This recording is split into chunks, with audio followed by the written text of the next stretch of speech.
None of it is surprising. Stuff we all talked about. People don't go downtown when you have crime. Half your revenue comes from sales tax. So how do you expect to make money if people aren't buying anything downtown?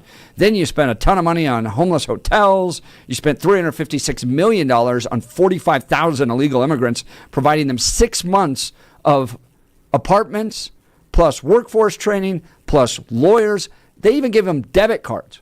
So if you want to know where your money is, it's in those places. And it's not in the city coffers. Now the city is facing furloughs, text messages coming in from people who are employees of the city of Denver. Morale is down. My family will be cutting back on everything for the remainder of the year as a result of this. Doug, morning, guys. Do you see Denver taking a California approach and just raising taxes? Possibly, but I think you'd see to Bill's point that the rich will just move out of the city. Yeah, that's the problem. Is so they they can't constrain them moving and the idea of picking up and moving your family to a different state, they always talk about the rich people just move, or the rich people will go from here and go live in Europe if we tax them too much in America.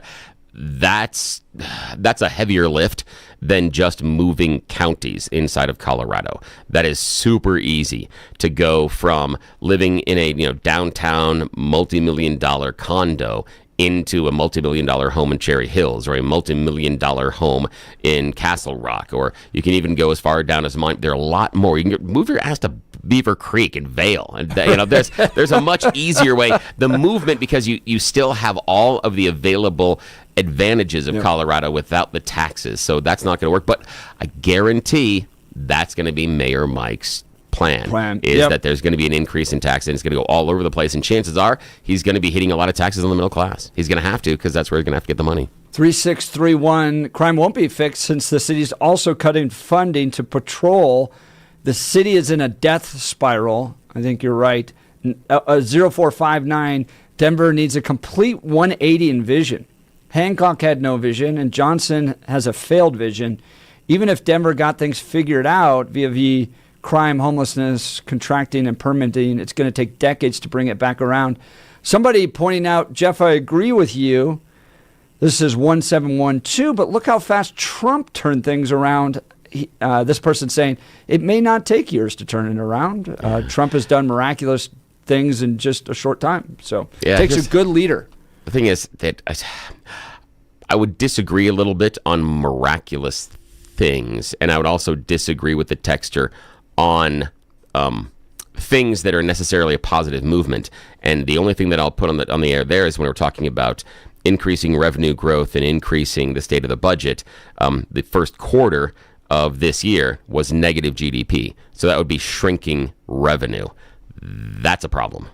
Let's go to the phone lines. Joan Lakewood. Good morning, Joan. You're on with Jeff and Bill. Morning. Good morning. Thank you for taking my call. I did work for the city, and I'm just going to say one word now, pensions, and then I'm going to move on, because I am going to tell you that I voted for a great city auditor. His name is Tim O'Brien, and he was a certified CPA, and he did some wonderful things right after he was elected. Now, I don't know what has happened to it, but here's the thing. City auditors should audit. Yes. Why do you think they don't, Joan? Why do you think they don't? Just curiosity. I think that there's a lot of pressure to not let transparency and see how the money is spent. Yeah, I think I can see that. We saw half. If we saw half of what they were doing, they wouldn't have their jobs anymore. The Democrats in Denver. Joan, I think you're exactly right on that. I can tell you this. When I was working in Denver, I would do my best to buy the best products at the reasonable prices and stuff. And at the end of the year, every year they'd come to me and they'd say, Joan, you have not spent your budget. And if you don't spend your budget, you might not get your budget next year. So we need you to spend your budget. Yeah. That is crazy just to think about, John. Yeah, I mean that's how it works. That idea. Anytime you're given money, even in an organization, private company too, if you don't spend it, unless there's an incentive to come in under budget and there's some type of bonus structure. Yeah, but the thing yeah. for me is, and Joan, I sure appreciate the phone call. Thank you. And that's I deal with friends and family members that are in the educational realm, and they face that too. That if you don't spend all the money, the budget's going to be cut. And at that point, the problem I have, and exactly what Joan outlined there, that there's no incentive to be fiscally responsible. There's no incentive for Joan to go find the best quality product at the best price. All she needs to do is find the highest price. Quality becomes irrelevant simply because I need to spend the money, and if the product is expensive and sucks, I just have to buy another one next year, and that helps me fulfill my budget requirements. Imagine sitting down with your significant other this year and saying, you know what?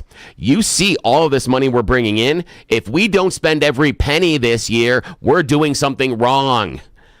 You would look at your significant other and say, I don't think you understand how this works. You're exactly right. Joan, appreciate the call. We've got You Choose the News coming up. You're listening to The Jeff and Bill Show. This is Denver's Talk Leader News Talk 710 KNUS. And don't spend all these commercials in one place.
You know, there's someone in Denver right now that's just like, I gotta get up out of bed. Yes. The music's getting me going. I still keep thinking, it sounds like we're being introduced to the start of the Nuggets game. Yeah, right. That's what it sounds like. Jock jams. Yes, it's Jock Jams, my friend. Yes. All right, it's that time of the morning. We do You Choose the News, but Friday's a little different with You Choose the News Loser Edition. Yes, surprisingly, not a reference to me. It is America's favorite fake radio news game show. But on Fridays, it's the Loser Edition. You are one pathetic loser. Loser! Let's go. Loser! You're a loser! The Losers Club. Bunch of losers. You're such a loser. You made me feel like a loser! She's a loser. You are such a loser. Yes, despite the mere moments of valuable time that I take during our morning prep sessions in order to find stories just for you and I to share during You Choose the News, Jeff and Blake think some are not worthy. I know. So on Fridays, we give them a second shot at glory. It's the loser edition of You Choose the News. You know how this works. Silly stories, dumb headlines, and nobody knows we are doing this because we are wasting valuable airtime. So please make sure you keep this a secret, or I'm going to have to talk to HR again. Alrighty. Now, as always, Blake Olson, we drag him into our den of discontent, and he's going to join us from the newsroom. Jeff Hunt is in the studio. Gentlemen, here are your stories you heard earlier this week, but chose to avoid. Headline number 1, not Sully or Mike. Headline number 2, hidden in plain sight. Headline number 3, sense of being overrated.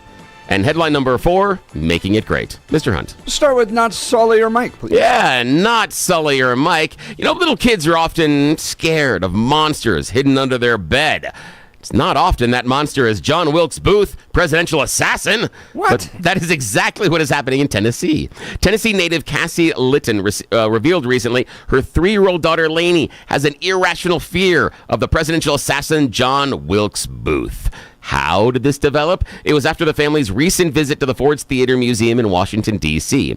At the museum, Mommy Cassie gave her daughter a brief overview of what happened at Ford's Theater and the ending of the life of President Abraham Lincoln, explained that he was hurt by someone named John Wilkes Booth. Later, the family visited the Lincoln Memorial, and the toddler recognized the statue of Lincoln and said, "Is that the guy who got shotted?"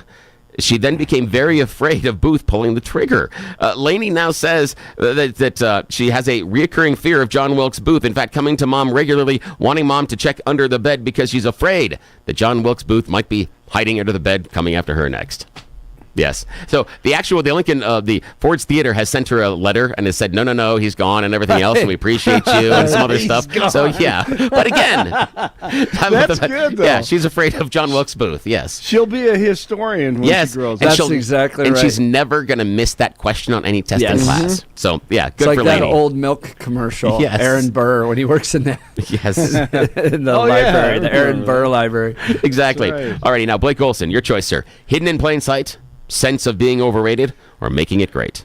Hidden in plain sight. Yeah, hidden in plain sight. Here we're traveling to Turkey. Recently, 50-year-old Bayan Muthulu went missing. He was out drinking with his friends, partying, and he ended up just walking into a nearby forest, as one does when you're heavily inebriated. Let me go check out those trees. Or maybe he was looking for somewhere to quietly relieve himself. Either way, he gets into the forest and doesn't come back. His wife and friends get worried when he's been missing for hours and hours and hours. So they set out and call the police and start a search party. So, search party's going through the forest, and they're calling out his name. Bayhan! Bayhan! And this random guy goes, "What? Right here." He had joined the search party looking for himself. Yes. Old Bayhan. Yeah, I know. Yes. That guy. Yeah, he had joined the search party. He was walking with them, they say, for at least 45 minutes to an hour. And then they start calling out his name, and he's like, "What? What do you want?" And he's standing next to him. Yes. That's great. So easy to find. Alrighty, Jeff, our final choice this morning, sir. Sense of being overrated or making it great? Making it great. Making it great. House Republicans are pushing legislation that are going to remove some taxes. Seems like a great idea, but these are on indoor tanning services. I'm surprised when those actually still exist. But yes, under the Affordable Care Act since 2010, there's been a tax on tanning beds. It can impact places that are, in those strip malls, or more importantly, like athletic clubs. And of course, all sorts of rock and roll stars as well that have to be prettily tanned when they step on stage. So, but proponents, presidents. The proponents argue the repeal disproportionately affects small businesses that provide the tanning service. So basically, they're saying that shouldn't be targeted individually. So they're trying to repeal the tax. And bonus story for today. Here we're talking about Quebec, America's hat, our neighbors in Canada. Seniors experiencing a hear loss feel that their sense is being overrated because right now a long-standing government insurance policy only allows you to get one hearing aid if you're losing your hearing. If you're a senior. Now, if you're a child, you're under the age of 18 or under the age of 35 and you have like degrading hearing because of a disease, they'll give you two.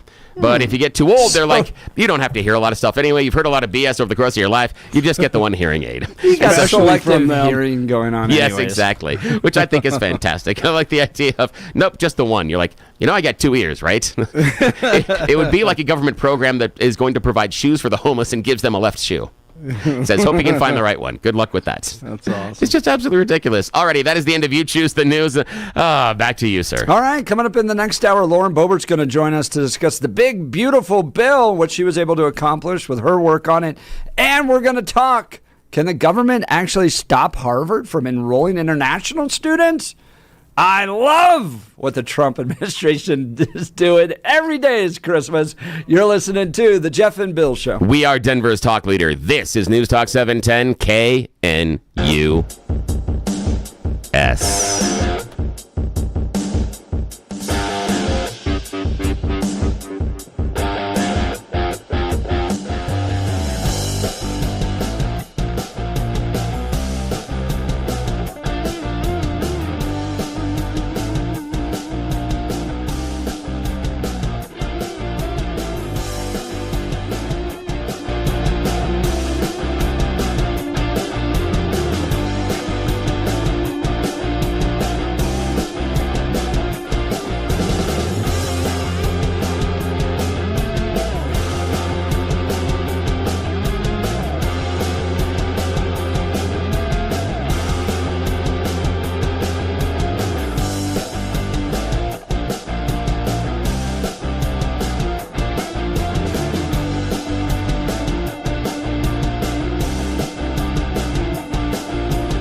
Well, it's 7 a.m. in the Mile High City on this Friday, May 23rd, 2025. Good morning, Denver, Colorado. You've tuned in to the Jeff and Bill Show, News Talk 710 KNUS. I'm your co-host, Jeff Hunt, along with Bill Thorpe, bringing you the freshest insights and hottest takes from the right, left, and center. Coming up after news and comment with Blake Olson a little bit later in the hour, Lauren Boebert's going to be joining us, representative from Congressional District 4, which is the eastern part of Colorado. Talk about the big, beautiful bill, what she was able to accomplish for her constituents.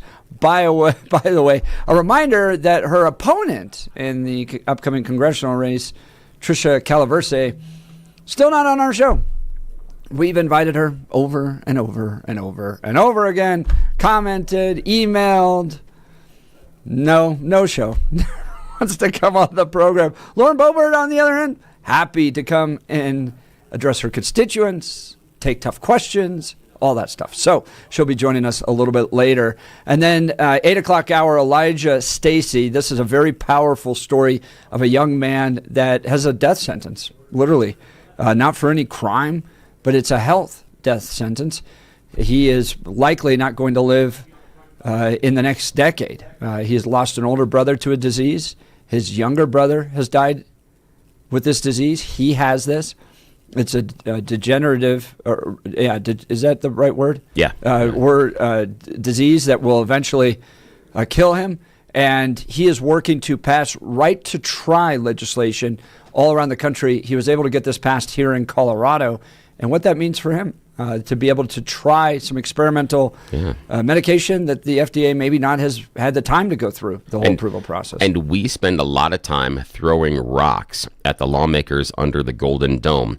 And again, we referred to it earlier this week, but just like that pig in the forest, every once in a while you find a truffle. Every once in a while, digging around and getting everything dirty and just digging holes for no reason. Every once in a while, they find a truffle. So when, despite their best efforts, our lawmakers do something that is great, and I'm looking at you, Democrats, we are going to celebrate it. But we aren't going to celebrate you. We're going to celebrate the individual that helped make it possible and talk about why it's so important that this takes place across the country. This is going to be cool. Then Jeff Hildebrandt will take us into Memorial Day weekend with some cowboy poetry. But now it's time for your 7 a.m. dose of news and comment with Blake Olson. Blake Olson. Blake Olson, news and comment. Good morning, TGIF. Memorial Day weekend kicks off today. 53 and mostly cloudy in Denver, expecting a high of 85 today. The 7-10 5-day forecast is coming up. Our top story. He's proposing 50% tariffs on goods imported from the EU. This, I guess, would be separate from the UK deal, since the UK is no longer part of the EU.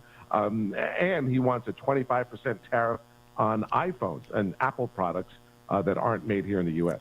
Rory O'Neill, NBC News, on with Jeff and Billy last hour. 47 posted on True Social this morning that Tim Cook of Apple needs to pay, or actually needs to manufacture and build iPhones here in the States, not India or any place else, or Apple will be hit with at least a 25% tariff.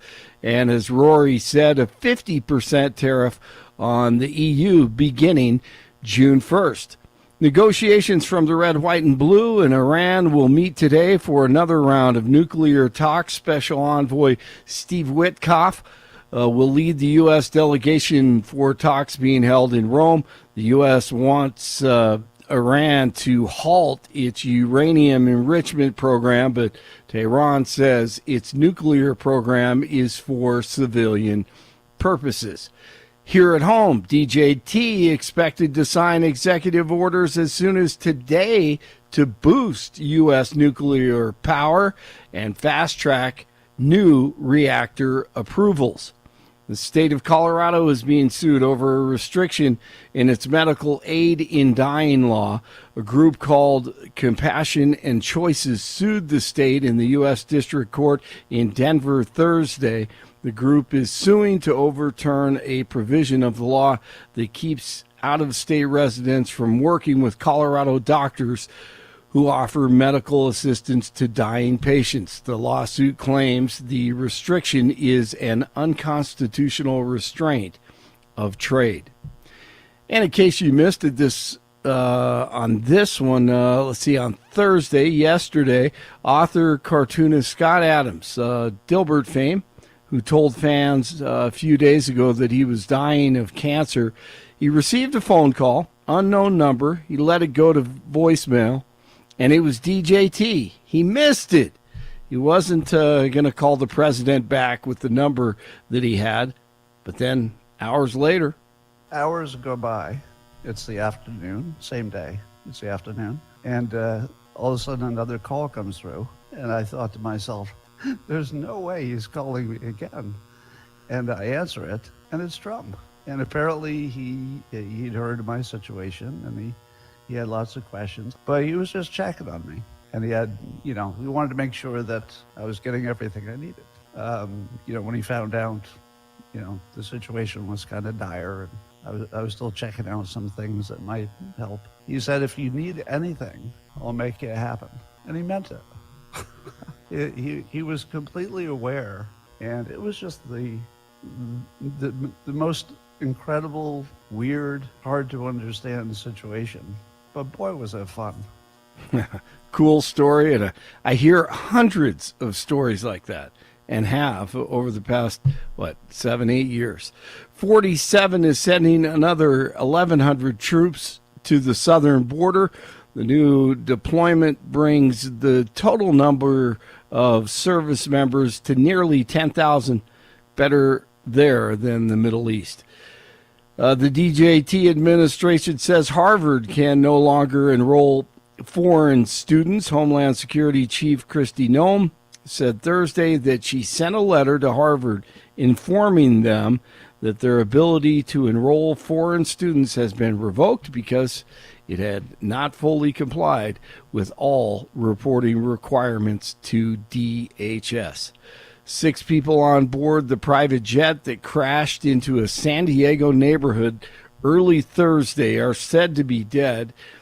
Authorities say that the Cessna 550 flew into dense fog, hit power lines, and then crashed into a house.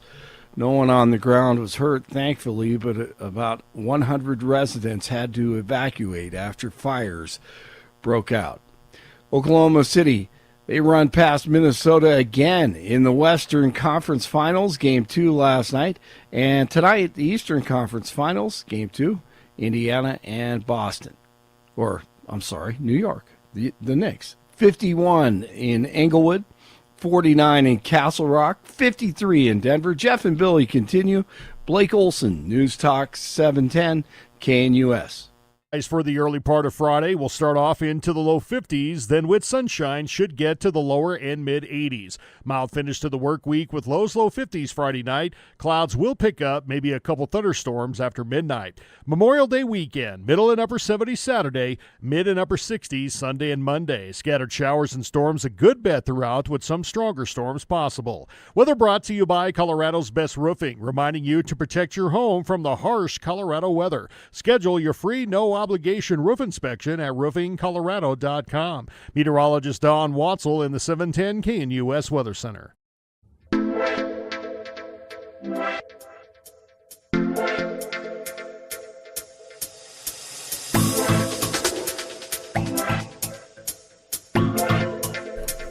So what is going on with this Harvard issue? This letter, Harvard's Student and Exchange Visitor Program decertification.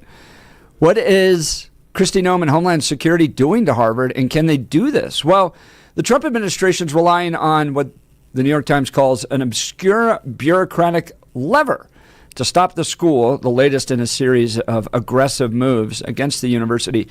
They say the Trump administration wants to halt Harvard from enrolling international students, but can the federal government dictate which students a private university can and cannot enroll? Well, I'm not sure that's the case, that they want to halt Harvard from enrolling international students. If you read the letter from Kristi Noem, she's frustrated, okay? time and time again, they've asked for records. She says this on April 16th, 2025. I requested records pertaining to non-immigrant students enrolled at Harvard University, including information regarding misconduct and other offenses that would render foreign students inadmissible or removable. On April 30th, okay, so first you have the 16th, now the 30th, Harvard's counsel provided information that he represented as responsive to my request. It was not. As a courtesy that Harvard was not legally entitled to, the acting DHS general counsel responded on my behalf and afforded Harvard another opportunity to comply. Harvard again provided an inefficient response. Consequences must follow, she says, to send a clear signal to Harvard and all universities that want to enjoy the privilege of enrolling foreign students, that the Trump administration will enforce the law and root out the evils of anti-Americanism and anti-Semitism in society and campuses. She goes on.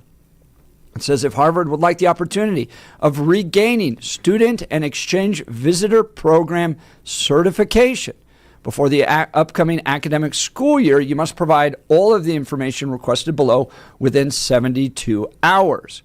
Please be advised that providing materially false, fictitious, or fraudulent information may subject you to criminal prosecution. Other criminal and civil sanctions may also apply. So what does she want? She wants any and all records, whether official or informal, in the possession of Harvard, including electronic records and audio and video footage regarding illegal activity, whether on or off campus, by non-immigrant students enrolled in Harvard in the last 5 years. So, non-immigrant students, okay? So that's just any American. She wants records that Harvard may have of illegal activity on and off campus by non-immigrant students. She wants the same stuff, records, audio, video footage regarding dangerous or violent activity by a non-immigrant student enrolled in Harvard in the last 5 years. Any and all records, whether official or informal, same stuff, audio, video footage, those types of things, regarding threats to other students or university personnel by a non-immigrant student. So I guess in this case, non-immigrant student means an actual student on this kind of visiting visa. Okay, so if you've been visiting and you're attending Harvard, you've engaged in illegal activity, dangerous or violent activity, you have threatened students, you have deprived the rights of other classmates or university personnel on or off campus, and any and all disciplinary records of these visiting students enrolled in Harvard in the last 5 years. So they're trying to identify students that are from foreign nations that are creating dangerous situations for existing students, engaging in illegal activity, depriving the rights of other students to be able to go. And look, we all saw those videos of kids, Jewish students at UCLA, not even able to go to class because these crazy Palestinian protesters were harassing and intimidating them. So the Trump administration not putting up with it. And we used to kind of half-heartedly joke that tomorrow's terrorist masterminds were being educated at today's Harvard. Let me say that again. Tomorrow's terrorist masterminds were being educated at today's Harvards. And some of them are elected to Congress. Just saying, if we're talking about a Harvard diploma, just saying, I think that needs to be placed on the table, that we have a whole heck of a lot of elected officials and people in power, both in local, state, national government, that have Ivy League degrees. And so if we're going to assume the Ivy League degree is a path to terrorism, maybe we need a wider net. I don't know. I didn't mean to communicate that. What I'm trying to say, though, is that it seems that previous administrations haven't been as intentional. Gosh, I'm really struggling with my words today. It's okay, it's Friday. I also ran races and got like 3 hours of sleep last night. Yeah. Have been as focused on getting these students out that have created dangerous, violent situations for other students engaged in illegal activity. This letter seems perfectly reasonable to me. It seems like the federal government should know that if students attending Harvard from other countries are engaging in threats to other students, illegal activity, dangerous and violent activity, that they shouldn't be in this country. Get them out of here. I don't see any problem with this. And if Harvard is not going to play by these rules and provide this information, then yeah, shut down their ability to bring these types of students in. Is it okay if they're American born and doing the same thing? I mean, as far as you want them deported? I just want to know, because the issue for me is that this seems focused on a particular population. And this seems to be... the federal government has the ability to deport them. Yeah, but it seems punitive based on some preconceived notions. The example that you gave at Columbia, of those protesters, what percentage were foreign-born students in here on the visas like this? Yeah, I don't know. I imagine that That's a majority of them were probably American citizens. But this is part of what I would think is the watchdog purposes of the federal government, to pay attention to these types of students that are coming in from other countries. And if they're harassing Jewish students, intimidating them, engaging in dangerous and violent activity, yes, they should absolutely get out of here. They have no right to go to school in America. And so if they're going to create these problems, the federal government has the ability to get them out of here. Yeah, again, for me, if they were creating and doing things that were illegal, there is a process. If they were harassing other students, those students have legal remedy. There is a process involved. If someone that is any student is on campus repeatedly harassing another student, there's a process. It's what I hear from Kristi Noem is that she's coming to this thinking that there is no process, no procedure, nothing that sits there. And the problem I have is that this is making an assumption of actions rather than going after people who did these actions. They're looking for a giant list of people so that they can decide who's good and who's not. There is a process and procedure in place. And the thing that worries me is we have examples, and they're just two, they're anecdotal, but two examples of the government picking up people and holding them potentially for deportation based on, one, the actions they did at Columbia and speech there, and one at another university. Both of them have been released because the government hasn't been able to hold up their end of the bargain. They haven't been able to prove their case of what they were doing was necessarily illegal and or violent. That's a problem, because what we have is the government, we've seen them twice make this decision that isn't backed up by facts. It seems more the idea of, you show me the person, I'll show you the crime. And that's what I'm seeing in this. I'm seeing the idea that these are foreign students, and because they're foreign students, now we need to find the crimes. But they're not asking for a list of all foreign students. They already have that. There's already a list of all foreign students, and it's in this database called SEVIS. But what they're asking for here, because I don't think, Bill, that they are actually prosecuting these students for harassing and intimidating other students. And Harvard, Columbia, UCLA have allowed these anti-Semitic, Palestinian, Hamas-supporting college students to fester on these college campuses, and it's become an actual direct threat to Jewish people. You had a couple just get shot the other day. So yeah, but not on the college campus. Right. But I mean, this type of stuff festers, and the kid that shot him. The kid that shot him was college educated.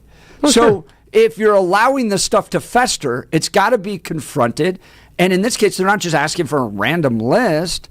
They want to know any disciplinary records that have been inflicted upon these international students for violent crime, illegal activity, threats to other students. That seems perfectly reasonable, and this should be the job of Homeland Security. And what is their resolution if Harvard doesn't comply?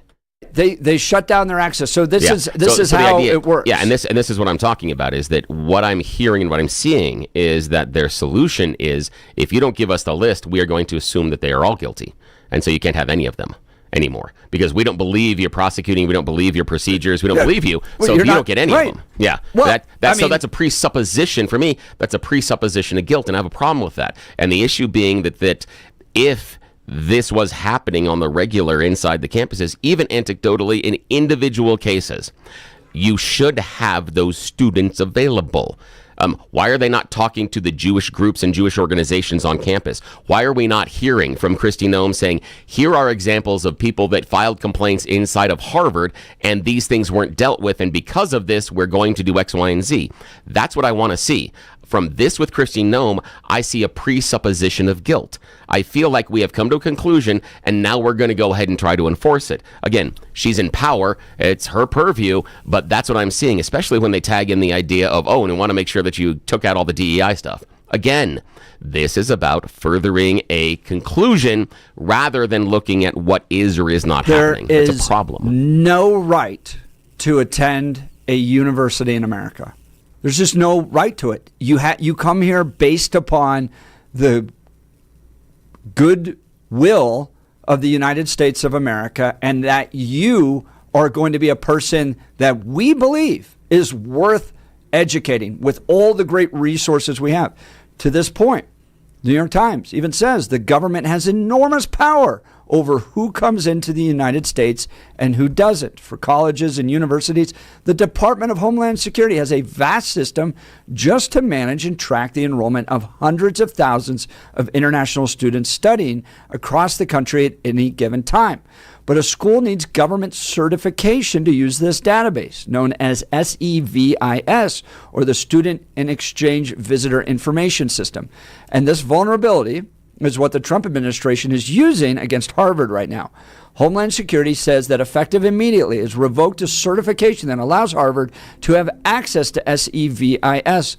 Oddly enough, the students may still have valid visas, but Harvard is no longer able to log in to this all-important database. The announcement was a significant escalation in the administration's efforts to pressure Harvard to fall in line with the president's agenda.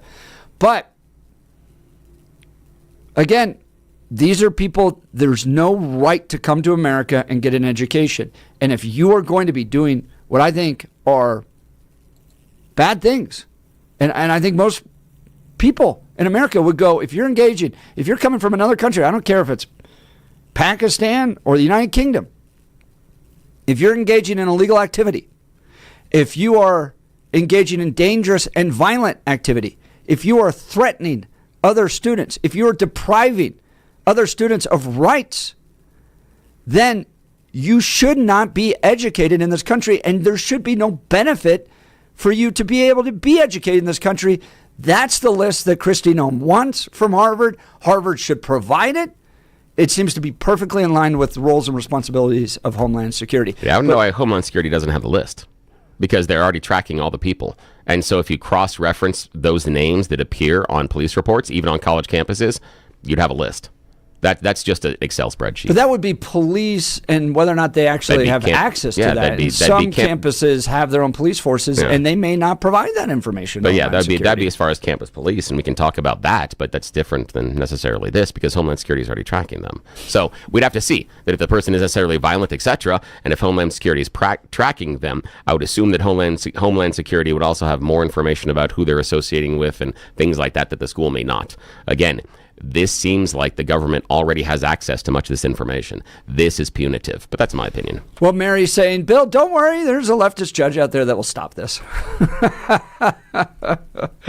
All right, we've got Lauren Boebert coming up here in just a second. I want to talk to you about my friend Dan Caplis with Dan Caplis Law. Really love this guy. Know him for well over a decade. Pro-life, pro-faith, pro-family, pro-America. He's right there with us on the values, and he has a track record, 40 years of serving people in this community and getting them justice when they've been hurt in a serious motor vehicle crash.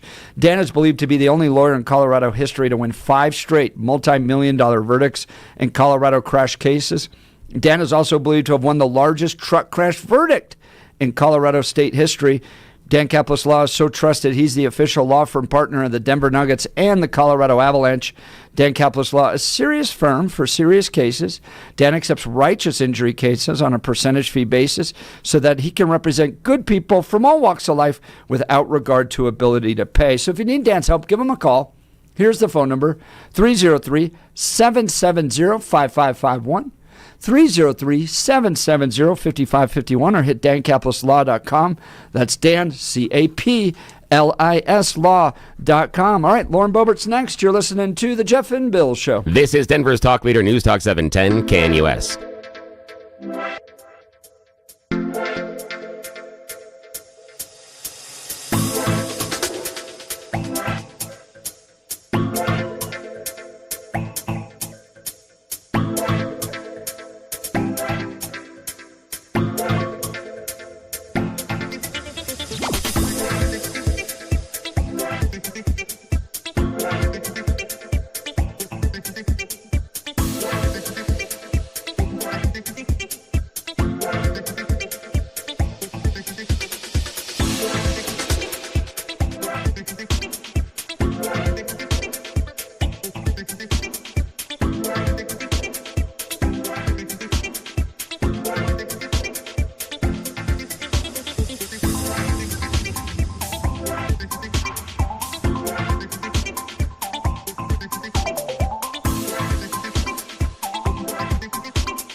Welcome back to the Jeff and Bill Show. She's joining us. Yes. The one and only Congresswoman Lauren Boebert. After a wild week in Washington, D.C., I know you got to be looking forward to a weekend. Yeah. But Congresswoman, thank you for taking time to join the Jeff and Bill Show. Yes, thank you so much. Thank you so much. It is wonderful to be with you guys, and it is great to have passed the OBBB, as I call it, the one big beautiful bill, out of the House, and we sent that over to the Senate, and now I get to be back in Colorado with great Coloradans rather than swamp creatures, and with my boys, and it's going to be a wonderful few days. But I am having conversations with the Senate, with the White House, with our Speaker still, in leadership and my side of the Congress, and ensuring that the good wins and the victories that we got in the big, beautiful bill, in that reconciliation package, don't get stripped out in the Senate, and they fortify other victories that we got. Congresswoman, we heard audio from Mike Johnson Mike Johnson, sorry. Gosh, definitely don't want to mix those two up. Mike Johnson, praying towards the end of this because it got by with one vote. Give us a little inside perspective on what those last 24 hours were like. Yes, well, I think our no votes were pretty expected, and I did think that this was going to have, I thought that this was going to be a little more difficult to pass than it was, but the last 24 hours, we got together with leadership and especially with the White House, and we said this is what we want or else. The Salt Caucus was really pushing their agenda.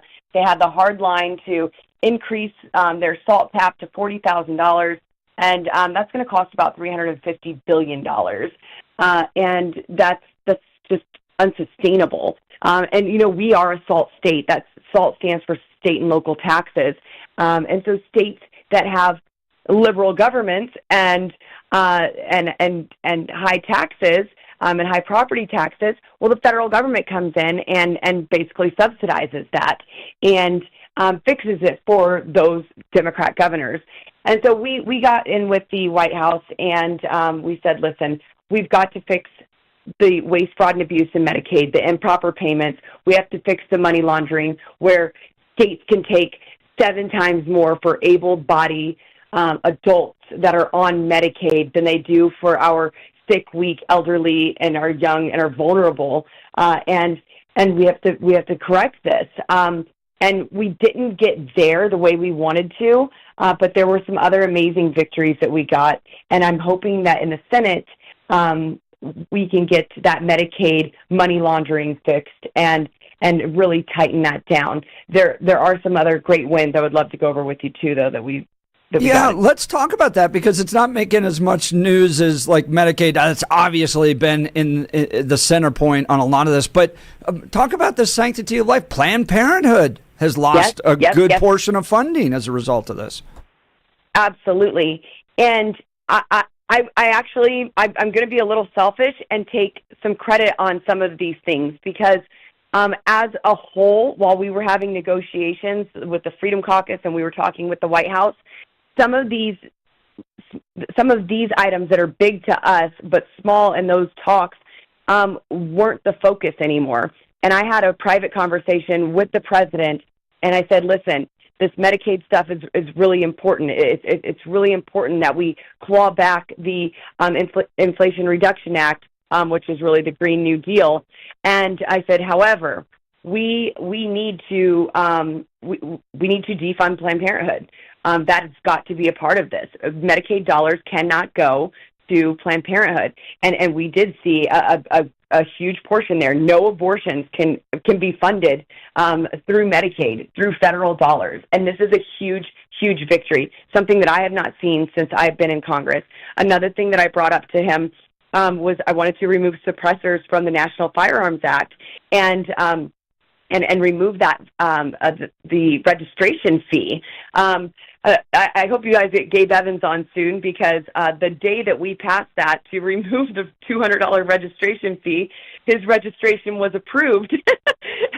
So, that's great. But But these things were not a part of that overall conversation, and then we wanted to also ensure that illegal aliens were not receiving Medicaid. Now, this is not totally defunded at this point, not totally prohibited at this point, because it only says parolees and not asylees. There's still a large group of illegal aliens that are eligible to receive Medicaid dollars. You'll hear Democrats say that they aren't. They absolutely are. And so I'm hoping that that's something that gets fixed in the Senate as well. But those are items that I was talking to President Trump about, defunding Planned Parenthood, removing transgender surgery procedures from adults from Medicaid. We were successful in getting that language in for children in the CHIP portion of the health care, but adults' transgender care was still covered under Medicaid. And then, of course, that National Firearms Act with the suppressors and the registration fee, and removing the illegals from Medicaid funding. That's Congresswoman Lauren Boebert, Congressional District 4. We're talking the big, beautiful bill. What did you hear from farmers with regards to SNAP benefits, some changes that have been there? I know for some farmers, it's a big source of income for them to be able to provide and sell to the government for SNAP. What did you hear about farmers? What were you able to deliver for your constituents through the big, beautiful bill? Yes, well, actually, I did have some of our farmers and ranchers reach out directly to me, and they're very happy with the bill. SNAP, they know that it is a very bloated program. They know that it is a very wasteful program. Yes, they receive fundings from that, but it's not all going to our farmers and ranchers, and they understand the waste, fraud, and abuse that is in that program as well. And it really frustrates our farmers that is a part of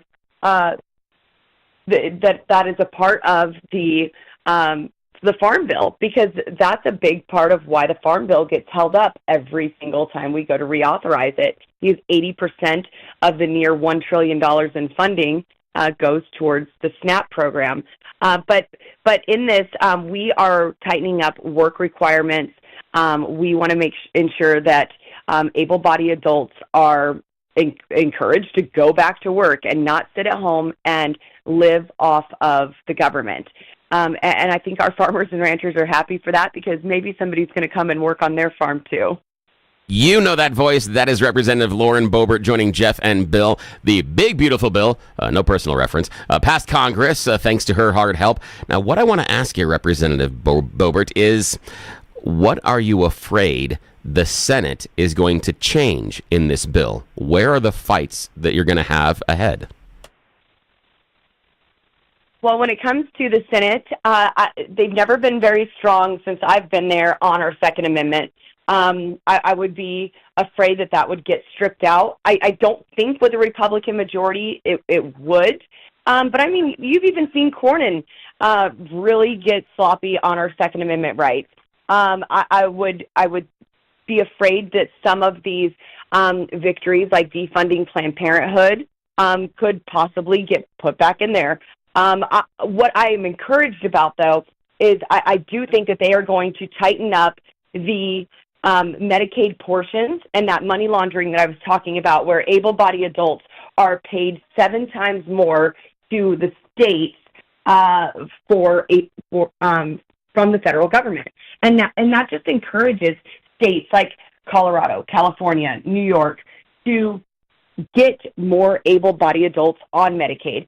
I mean, come on, if you were going to get $1.33 from the federal government for having a pregnant mother or a senior citizen on, or close to, I guess, they would get Medicare, but on your program, or you could have someone who is able-bodied and you get $9 from the federal government for every $1 that you put in. I mean, you're going to want to incentivize these guys to get on that program, and really, it's a gateway to a single-payer system.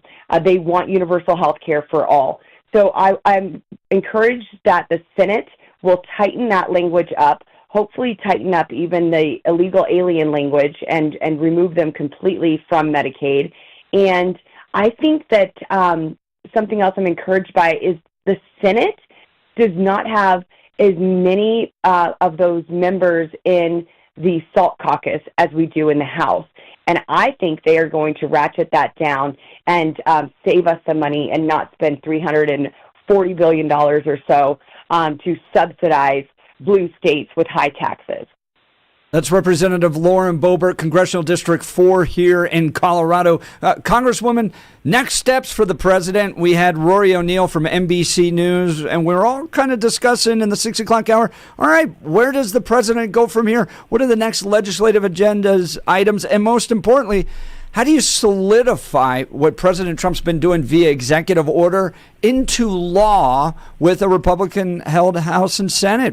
What are you guys planning? Can you give us some insight? Yes, so President Trump is doing an amazing job, and it's kind of hard to say what he's going to do next because he surprises me with wonderful things all the time. It's like every single day is Christmas with this man. But in the House and the Senate, we have to codify what he's doing. And this is a conversation that I've had with my colleagues, stood up in conference and said in front of all of the Republicans there in the House. I'm done making excuses. Well, I've not been, but I'm done with everyone else making excuses that we can't bring up these executive orders one by one because they won't pass the Senate. I wasn't elected to the Senate. I was elected to the House, and we need to do our job in the House to get these passed out of the House and over to the Senate. President Trump has he has this mandate, and the people are demanding that these items that he is issuing by executive order are completed. I think there are a lot that will get codified. Actually, right now, one of the very first members to gain traction on their bill to cut pharmaceutical prices is a Democrat. So let's get something on the floor and pass that, because that is something that can be signed into law, and we can save lives and, of course, dollars all throughout our nation by having this pharmaceutical cap. That's Congresswoman Lauren Boebert. Now, Congresswoman, I want to wrap with this, and I know you want to get back to your family. We so appreciate your time here today. You're going to be hosting an event on June 8th along with Sean, and you got to help me pronounce his last name here. Sean Foyt. At the Colorado State Capitol, Sunday, June 8th, 3 p.m. Stand strong, stand tall, stand for our families. Tell us about this event.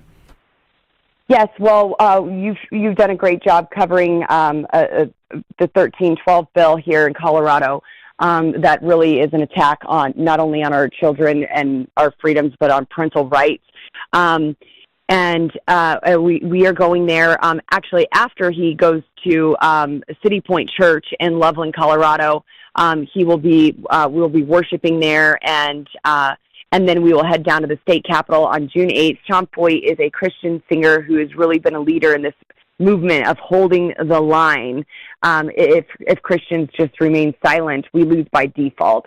And so we are going to go and talk about the egregious 1312 bill that has been signed into law here in Colorado, that really prioritizes this woke agenda of transgenderism, this mental disorder of transgenderism, and we are going to gather together and pray and worship and put God as the center and God as our focus, because that is what we need in Colorado. We need revival here in Colorado, and we need those who are wandering and who are adhering to these things to really have a spirit of wisdom and revelation, that their eyes would be open to God's calling for their life, and so we are going there to the Capitol, June 8th. Sean Foyt, amazing Christian worship leader. If you haven't heard of him, look him up. And it's going to be an amazing time of really getting in and interceding on behalf of our children and our parents here in Colorado. That's June 8th, 3 p.m. on the west steps of the Capitol, 200 East Colfax.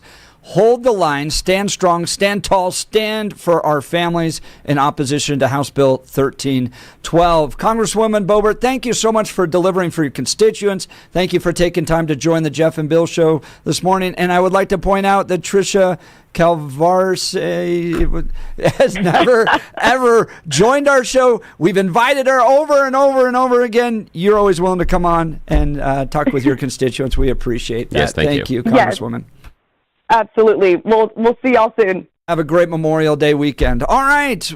Give us a call. What did you like that you heard? Do you have additional questions, challenges? Do you have problems with the big, beautiful bill? We'd love to hear from you. The phone lines are open, 303-696-1971. Look, with all the problems we have in Colorado around crime, you need to have a good alarm system to protect your business, okay?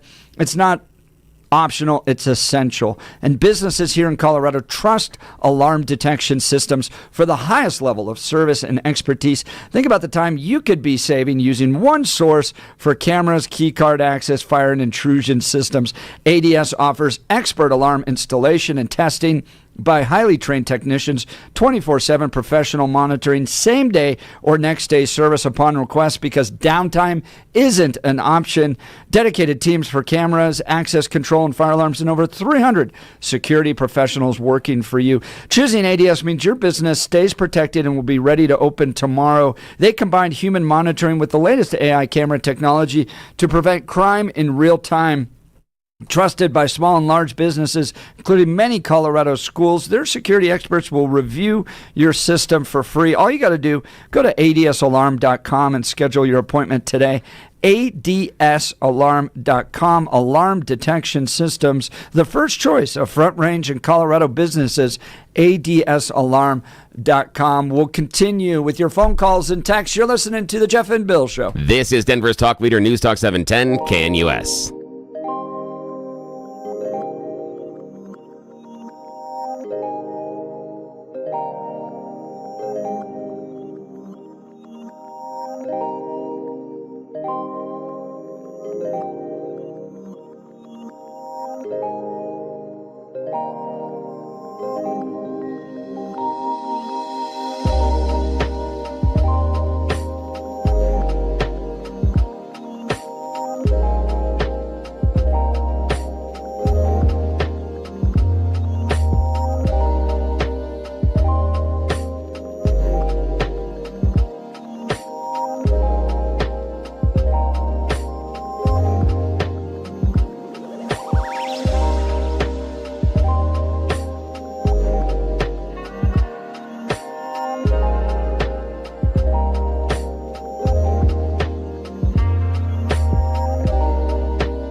Lots of text messages coming in. Appreciate Congresswoman Lauren Boebert for taking time to join us.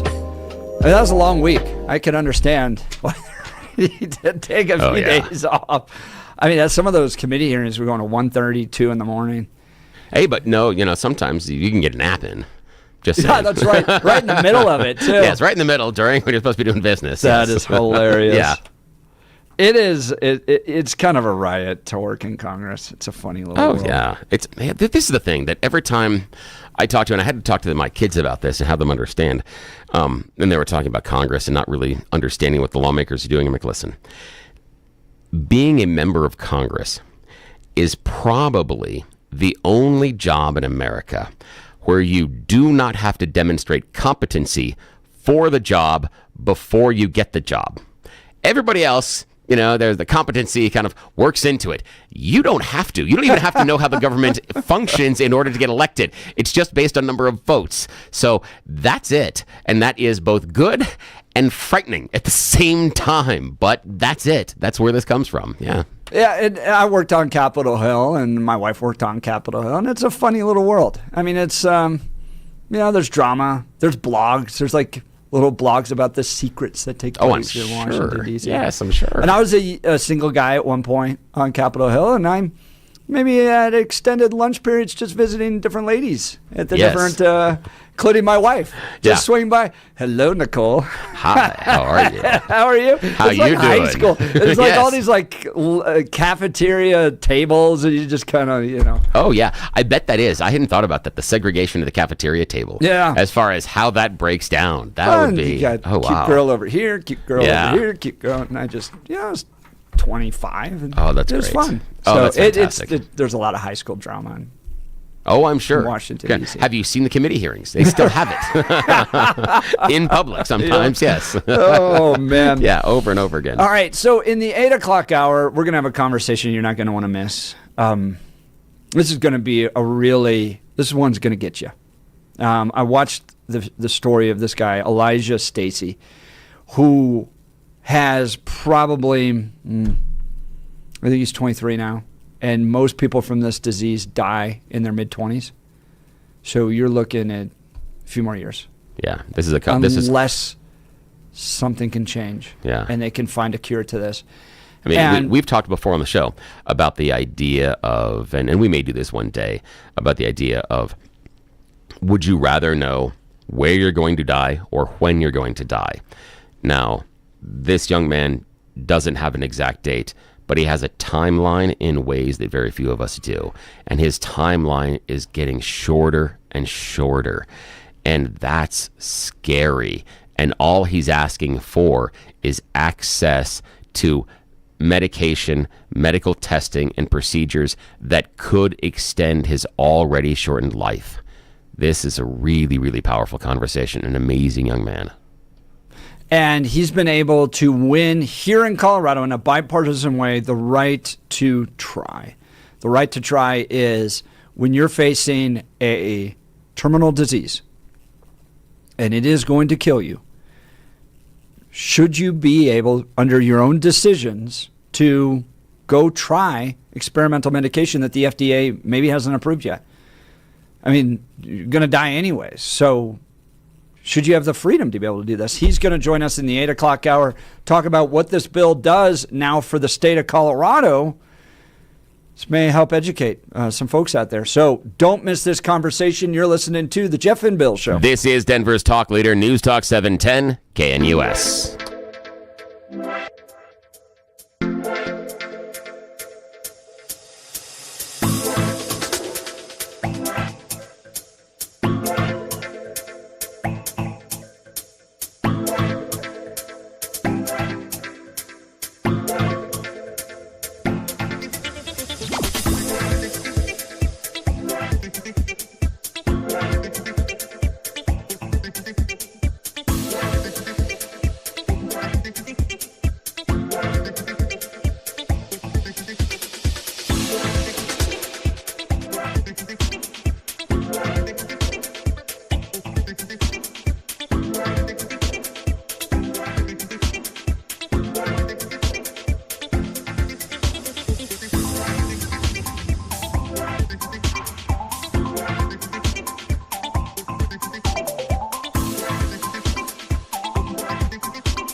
It's 8 a.m. in the Mile High City on this Friday, May 23rd, 2025. Good morning, Denver, Colorado. You've tuned in to the Jeff and Bill Show. News Talk 710 KNUS. I'm your co-host, Jeff Hunt, along with Bill Thorpe, bringing you the freshest insights, hottest takes from the right, left, and center. Congratulations. You're waking up in the greatest country in history. We're off and running. Y'all know Colorado's blue, America's red. Well, it all meets right here on the Jeff and Bill Show.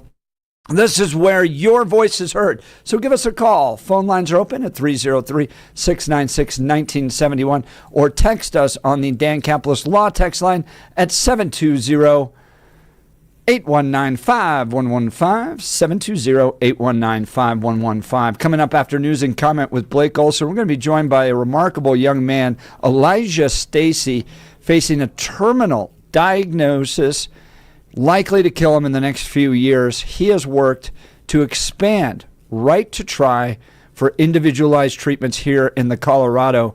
In a life-affirming victory for Coloradans with rare diseases, the Centennial State became the 13th state to enact the Goldwater Institute's right to try for individualized treatments, a groundbreaking, nonpartisan new law that empowers patients to seek cutting-edge personalized treatments designed just for them.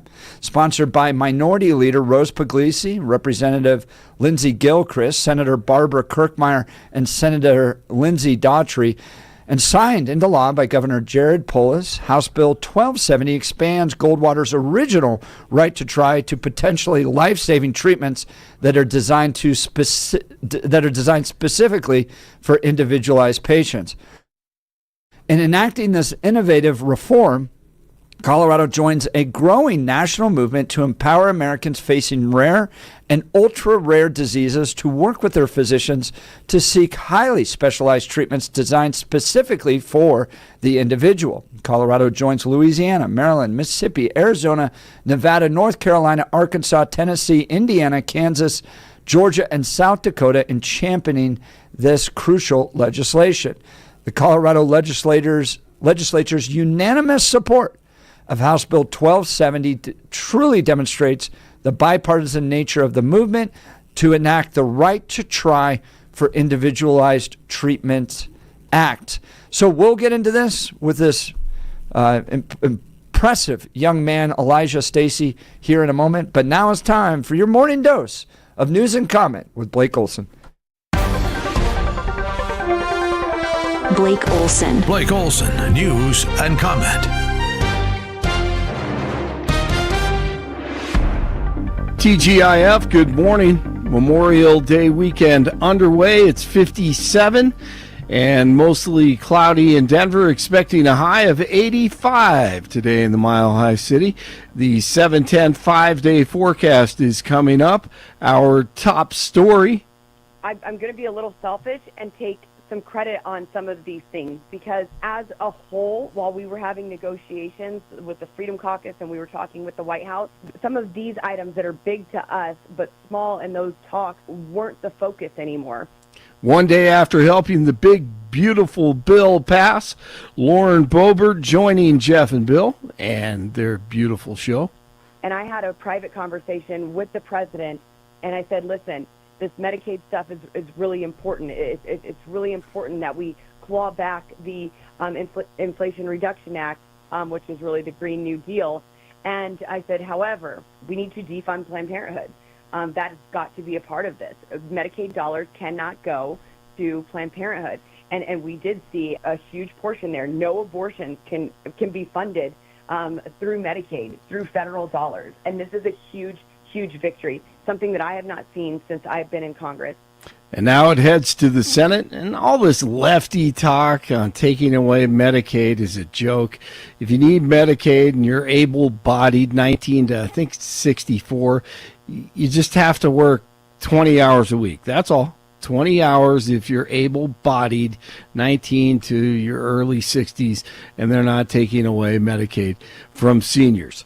Rory O'Neill, NBC News, on with Jeff and Billy this morning, earlier. He's proposing 50% tariffs on goods imported from the EU. This, I guess, would be separate from the UK deal, since the UK is no longer part of the EU. And he wants a 25% tariff on iPhones and Apple products that aren't made here in the U.S. 47 posted on True Social this morning that Tim Cook of Apple needs to manufacture and build those iPhones here in the States, not India or any place else, or Apple will be hit with at least a 25% tariff. And as Roy said, a 50% tariff on the EU beginning June 1st. Oh my goodness, why are we going to do all these tariffs? It's just kind of...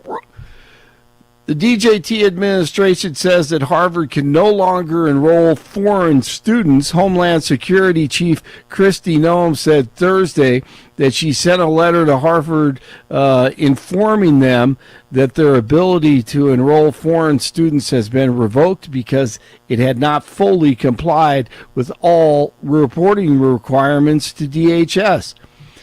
They're a huge business that indoctrinates young people, let's face it. Bill Ackerman says this is only the beginning.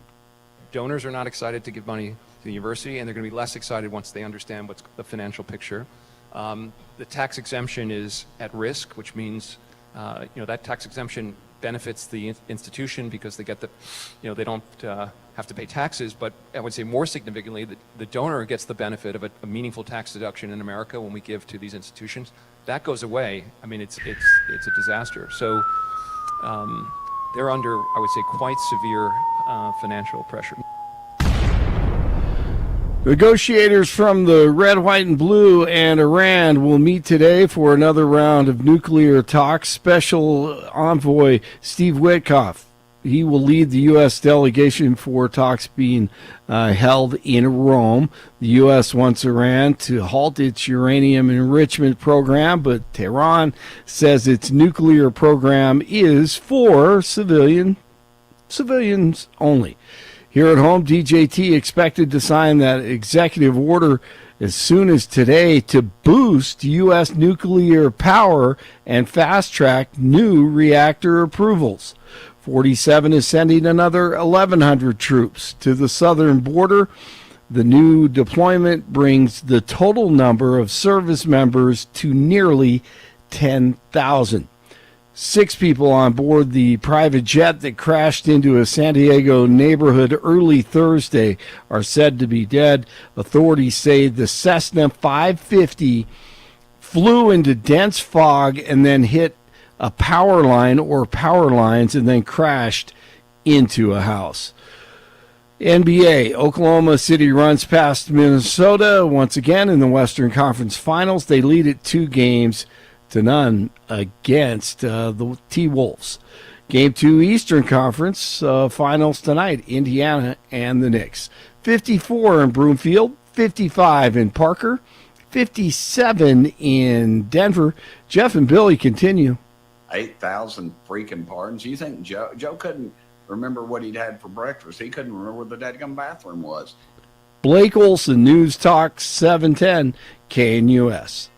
Your 7:10 5-day forecast. Clearing skies for the early part of Friday. Will start off into the low 50s, then with sunshine should get to the lower and mid 80s. Mild finish to the work week with lows low 50s Friday night. Clouds will pick up, maybe a couple thunderstorms after midnight. Memorial Day weekend, middle and upper 70s Saturday, mid and upper 60s Sunday and Monday. Scattered showers and storms a good bet throughout with some stronger storms possible. Weather brought to you by Colorado's Best Roofing, reminding you to protect your home from the harsh Colorado weather. Schedule your free no-obligation roof inspection at roofingcolorado.com. Meteorologist Don Watzel in the 710 KNUS Weather Center.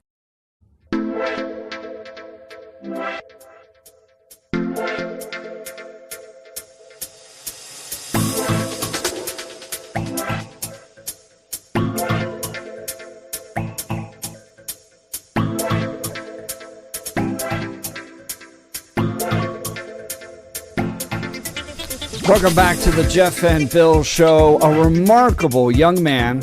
You got a chance to watch his story. I'm going to post it on our X account, x.com/Jeff Hunt. Elijah Stacy has suffered from a rare genetic progressive muscle wasting disease since he was 6 years old. And he has lost family members to this disease. It could very likely take his life in the next few years.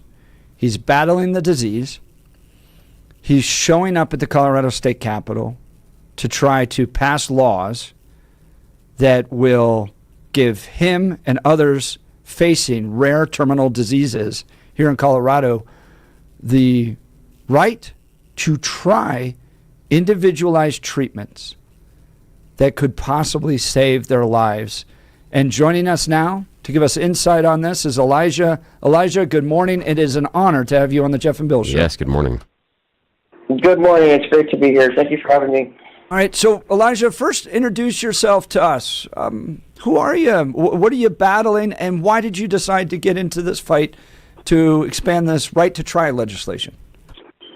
Yeah, so I'm Elijah Stacy. I'm 23 years old, and I'm battling a fatal muscle wasting disease called Duchenne muscular dystrophy. The average lifespan is 25 historically, so, it's getting serious for me, and it's a very serious disease in general for a lot of patients, and I know the devastation that a disease can have. But I'm also an author. I'm the founder of a nonprofit, which I started when I was 15 years old, called the Duchenne. I'm a public speaker, an investor. I'm also a biotech consultant. I do a lot of different things, and so I just want to use, my knowledge and skills to make the world a better place, to make the world a place of less suffering. That's kind of my whole life's mission. And this kind of legislation does exactly that, and that's why I got behind it. Incredible, the amount of projects you're taking on. Elijah Stacy, tell us why you decided to work on right to try legislation. What was the problem that this bill was seeking to address? Yeah, so this goes further than the original right to try, which is absolutely amazing, but this builds upon that, right? And this allows patients to try a drug if the manufacturer agrees, the doctor agrees, and themselves want to do it. But the difference here is that they do not need that safety data, which, if you understand drug development, that sometimes takes some time to do. And so if you remove that piece, that will then give patients the ability to take the drug. Now, I think that's really critical because if you're dying, you have 2 months left, and, maybe that safety data would be done, in the third month.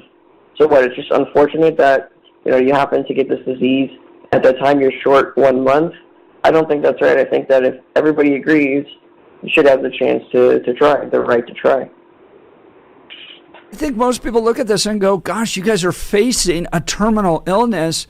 And I understand, obviously we don't want drugs that are going to harm people, but the way the FDA has its regulatory process creates a lot of problems. Talk about why the FDA kind of takes a long time, obviously, to identify a drug, but why that's a problem for people facing life-threatening illness like yourself. Yeah, well, I actually think the FDA's process actually makes a lot of sense, right? I actually think it's good in a lot of ways. We want drugs that are safe and things like that. But if it comes to somebody that is an emergency situation, right, we have to have other pathways to get them some help, or at least to try and get them some help. And so that's why, this kind of legislation is so critical and so needed, because it allows patients to have that other ability to try something, right? And so, it really does the best of both worlds. It's not going against the FDA. It's not necessarily taken away. It's making a world where, patients in dire need have something that they can do. That's Elijah Stacy with Right to Try. He is pushing legislation here in Colorado. What we're talking about is people like Elijah that have terminal diseases, getting them access to cutting-edge treatments, cutting-edge medication, and possible cures. There are some barriers in the way, but think about it in your life, someone yourself or in your social circle, your loved ones, friends, family members, were facing a terminal disease. Don't you think that every single possible opportunity should be open to them? And this isn't about Elijah going out into like the forest of Colorado and trying to lick pine trees to see if it works. This is about processes and procedures that have been put in place by doctors, by drug companies, and they say they believe this works. Both Elijah's doctor and the company says it works. Elijah is fighting to get the government out as a middleman and not let them necessarily be the determining factor in this. Elijah, can you tell us about how this has been received in Colorado? What have been the successes and what were some of the unexpected barriers in getting this legislation passed?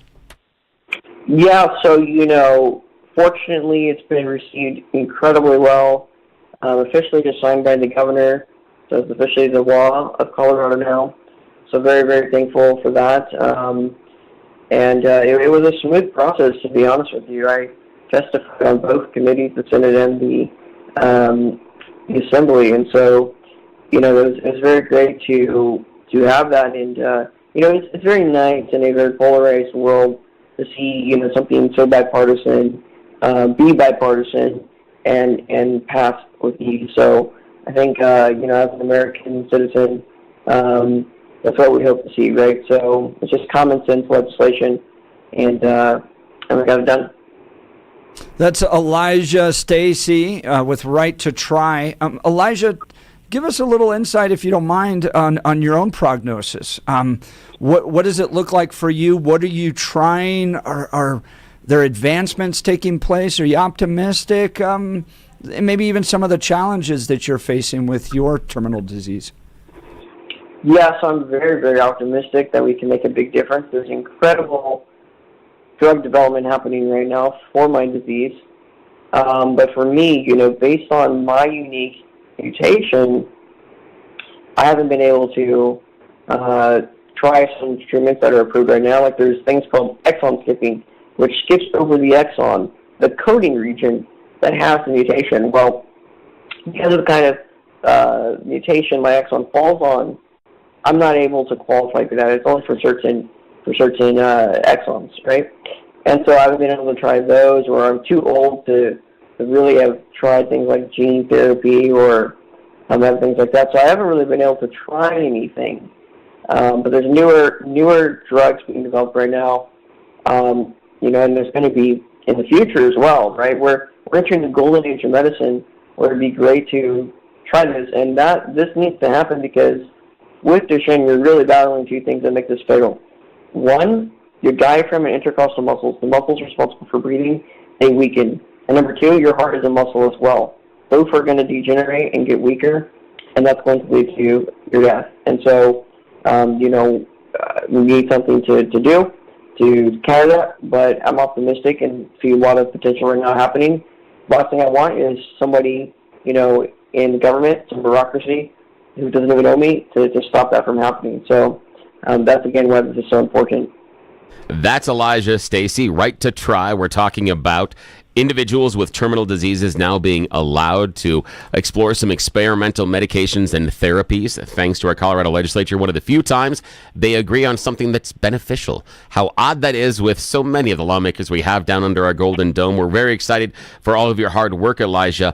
I want to try to get a little personal here and share as much or as little as you want, but can you give our listeners an idea of what it's been like growing up with this disease, and what are some of those challenges you face on a daily basis that so many of us take for granted?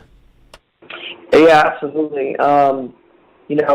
When you're 6 years old, that's when I was officially diagnosed, because, you kind of start to see signs basically when you're 3, 4 years old. You start walking on your toes, you're falling more frequently, and this is because your muscles are degenerating. And so you're more fatigued and things like that. Then, age 11, that's when I went into a wheelchair, which is common. So a full-time wheelchair. I couldn't bear any weight on my legs anymore. So I had to learn how to live life in a wheelchair, and the judgment that comes with that, and, things like that. And then, as time goes on, your upper limb function also starts to decline. So you can't use your arms anymore as well. That makes life incredibly hard. And then you're now worried about your own mortality. A lot of people can plan their life and do that horizon. I'm a very long-term thinker myself, so it's kind of hard to plan your life when, in the back of your mind, you might be dead. So it's very challenging there. And, currently, I'm losing a lot of function to where I can't even sleep well anymore. I can't roll over or sleep on the other side of the bed now. I basically sleep in one position only, and that's terrible transferring again in and out of the bathrooms, taking hours instead of minutes like it used to. Because, I try to remain independent as much as possible. So things like this are just making my life not even livable, if that makes sense. So very, very terrible disease. Wow. Unbelievable. Elijah, thank you so much for being so honest about the challenges that you're facing with this disease. We're talking with Elijah Stacy. He's an author, public speaker, biotech consultant for 5 companies, an investor and founder of a nonprofit as well. I mean, he is proving the point that it's not the time you have, it's what you do with the time you have been given. And this young man has done so much, including improving the lives of Coloradans by passing and expanding a right to try bill here in Colorado, passed unanimously. No opposition, signed by the governor. Elijah, I want to ask you, if somebody has a family member that's facing a terminal disease, and this bill now opens up new opportunities, what should they do? How should they talk with their doctors and maybe the pharmaceutical companies? What are the next steps that they should take to explore some new options in treatment? Yeah, if there's a drug that's available, perhaps even a university. I've heard of cases like this too, where it's not even necessarily, an official company, but a university that, there's good, reasonable mechanism of action. Go to them, go to their doctor, talk about it, and get the ball rolling there. But make it clear. You gotta like just in general, you gotta speak up for yourself in life. And so, make it clear to your doctor, make it clear to the manufacturer or whoever it is making this drug, if you know them, that you want to do this, that you understand it and you want to do it, and you have nothing to lose. So let me try. I think you got to do that. Don't give up, but definitely fight, especially in this golden age of medicine. Throw the Hail Mary, but throw the Hail Mary. That's how I see it. And because of your work, you have given countless families in Colorado new opportunities. And man, I just I want to thank you, Elijah. Thank you for fighting all the way through and being so inspirational to our audience and to changing lives here in Colorado. Yeah, you're absolutely incredible because you spent your time not only bettering yourself, but trying to find ways to help other people facing the same challenges better themselves. You've opened up opportunities for many people to challenge diseases and to help bring forward and make breakthroughs in scientific research. Thank you. This is amazing. Thank you so much. No, thank you so much for having me and being able to speak about it today. That's Elijah Stacy. You can follow him on X at Elijah J. Stacy, last name spelled S-T-A-C-Y, S-T-A-C-Y. Again, from Bill and I, a real honor to have you on our show. Yes, thank you, sir. Real privilege. Thank you. Well, thank you. Thank you. Elijah Stacy, feel free to give us a call if you'd like to join the conversation. 303-696-1971. Text us on the Dan Caplis Law text line at 720-819-5115. 720-819-5115. And Bill, strength. Wow. Got me right in the feels. His parents have already lost 2 kids. Yeah. And know the third one, and the time is ticking. And look, we've all got challenges and things that make our days hard. When you put it in perspective with what that family's dealt with. Yeah. And the idea that what got me was he talks about the fact that he's a long-term planner, but he can't. Ouch. I mean, he's dying. Ow. You can hear it. I think you hear the machines in the back. Yeah. And you could only imagine what the world would be like if this guy was given 80 years. Yeah. He's probably going to have just 25. Yeah. And all the stuff that he's done and all the stuff, he's pushed through this legislation that is going to be life-changing for so many people, and he may not get to see the fruits of his labor. That's got to be so hard that the long-term planning inside of him, he can't make those plans for kids. And I imagine he's had days where he's like, I'm not doing anything today. I mean, you think about, I'm not even going to get out of bed. I'm not even, look at the bad hand I've been dealt, right? So I imagine, I don't want to dismiss and just go, he probably never has that. But then the dude gets up and does this where you have legislation passed all throughout the nation now, right? Listen to all these states. Yeah. Colorado now joins Louisiana, Maryland, Mississippi, Arizona, Nevada, North Carolina, Arkansas, Tennessee, Indiana, Kansas, Georgia, South Dakota. All in part because of this guy's work. Yeah. And the good folks at the Goldwater Institute who partnered with him to achieve this. But dude, you can spend 80 years on this earth and not achieve what this guy has done in 25. Yeah. And the not lives. changed many lives. Yeah. The lives that will be impacted. So, you've had a child in the hospital. I've had children in the hospital too. And he said there at the end, and this is the important message that I think everybody should learn, especially in light of this legislation. You fight to the very end and you become a vocal advocate. Yes. Okay? Because as much as I love the healthcare industry, doctors, nurses, all that stuff, when it's your child, it's a whole nother level of care. Yes. And attention and focus. And we had to learn that when our daughter was in the NICU for 3 months. Yeah. Is you have to advocate. You got to go, I don't know if that's the best treatment. What about other options?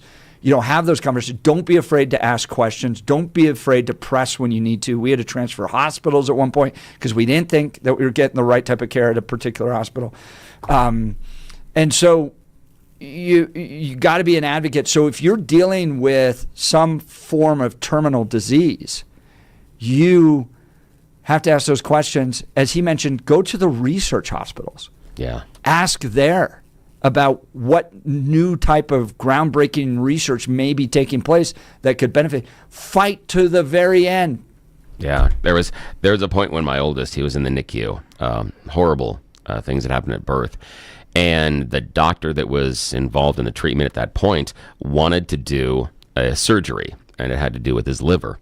And so we're looking at it, and it's an invasive surgery, and it's a very difficult time. And where he was medically, recovery was at best 50-50, that this surgery could do more damage than it could help, but it could answer some questions. And we're going through it. And my wife and I did some research, and we asked more questions, and we were an advocate, and we found someone. We found someone on the other side of the country that had dealt with this exact issue. He contacted the doctor and said, the last thing you do is surgery. Don't do it. You do 1, you do 2, you do 3, and everything's going to be fine. That doctor was right. It's not because necessarily this doctor was wrong. This doctor didn't have the experience, hadn't seen it, hadn't experienced it, and just based on the knowledge they had accumulated so far, they were giving their best advocacy for what they felt was the right path forward. But we found somebody else that had actually dealt with it, saw it, and that doctor was right and saved my son a lot of recovery and possibly death. So that, you got to advocate. But that was a hard conversation. But he's an amazing guy, an amazing young man. Thank you to the folks at the Goldwater Institute. Thank you to Elijah Stacy for the work they're doing to improve the lives here in Colorado, and for joining us this morning. I think it got dusty in here. It got to both his dads. His dads have both got to us, man. Oh, did it ever. You're sitting there looking at what he's going through, what that family's gone through. And how strong he is. And how strong. Wow. It definitely puts it in perspective. Yeah, where he's talking about the idea that it takes him so long he can't roll over in bed. It takes him so long to deal with regular things like going to the bathroom. But guess what? Every day he's still fighting. And he's not just fighting for himself. Wow. Remarkable. Remarkable young man. All right, let's talk Colorado Farm Bureau, guys. Whether you pulled out your skis or snowmobiles this last winter, it was a great year for winter fun, but the snow means even more to Colorado agriculture, and I want you to know that our state's farmers and ranchers are doing their part to protect our future water resources. The people of Colorado agriculture always have conservation, efficiency, and reuse top of mind when it comes to water use. As the metro area continues to grow, the Colorado Farm Bureau leads talks with state policymakers about preserving water for all areas of the state. As pressure on the water system grows, it's going to take all of us to find a solution. My friends at the Colorado Farm Bureau are leaders in water conservation and water policy. They understand how to balance water for crops and water for families, and they're doing more with less. You can do your part. Come join and become a member today of the Colorado Farm Bureau. All you got to do is go to coloradofarmbureau.com. That's coloradofarmbureau.com to join those good people. If you'd like to join the conversation, feel free to give us a call, 303-696-1971, or text us on the Dan Caplis text line, 720-819-5115. Great text from 1712. If everyone listening right now would pray for Elijah. Thank you for reminding me to pray for Yes. him. There could be a mighty impact in heaven. Will you do that on our behalf for both Please Bill do, and I? please. Will you please pray for the healing of Elijah Stacy? So many stories of healings, of God being faithful, and he needs a miracle. And let's ask God. And thank you. His time's not done yet. He's got more stuff to do. He needs our help. Pray for him, please. Yes, Elijah Stacy. I need a coffee break. You're listening to the Jeff and Bill Show. News Talk 710, KNUS.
Well, there's not many times on this show, Bill, that we go, The Colorado legislature got this one right. I know. How often does that happen where both of us say that Colorado is almost got never, it right. But yeah. So this was led by Rose Puglisi, Lindsey job. Gilchrist, Barb Kirkmeyer.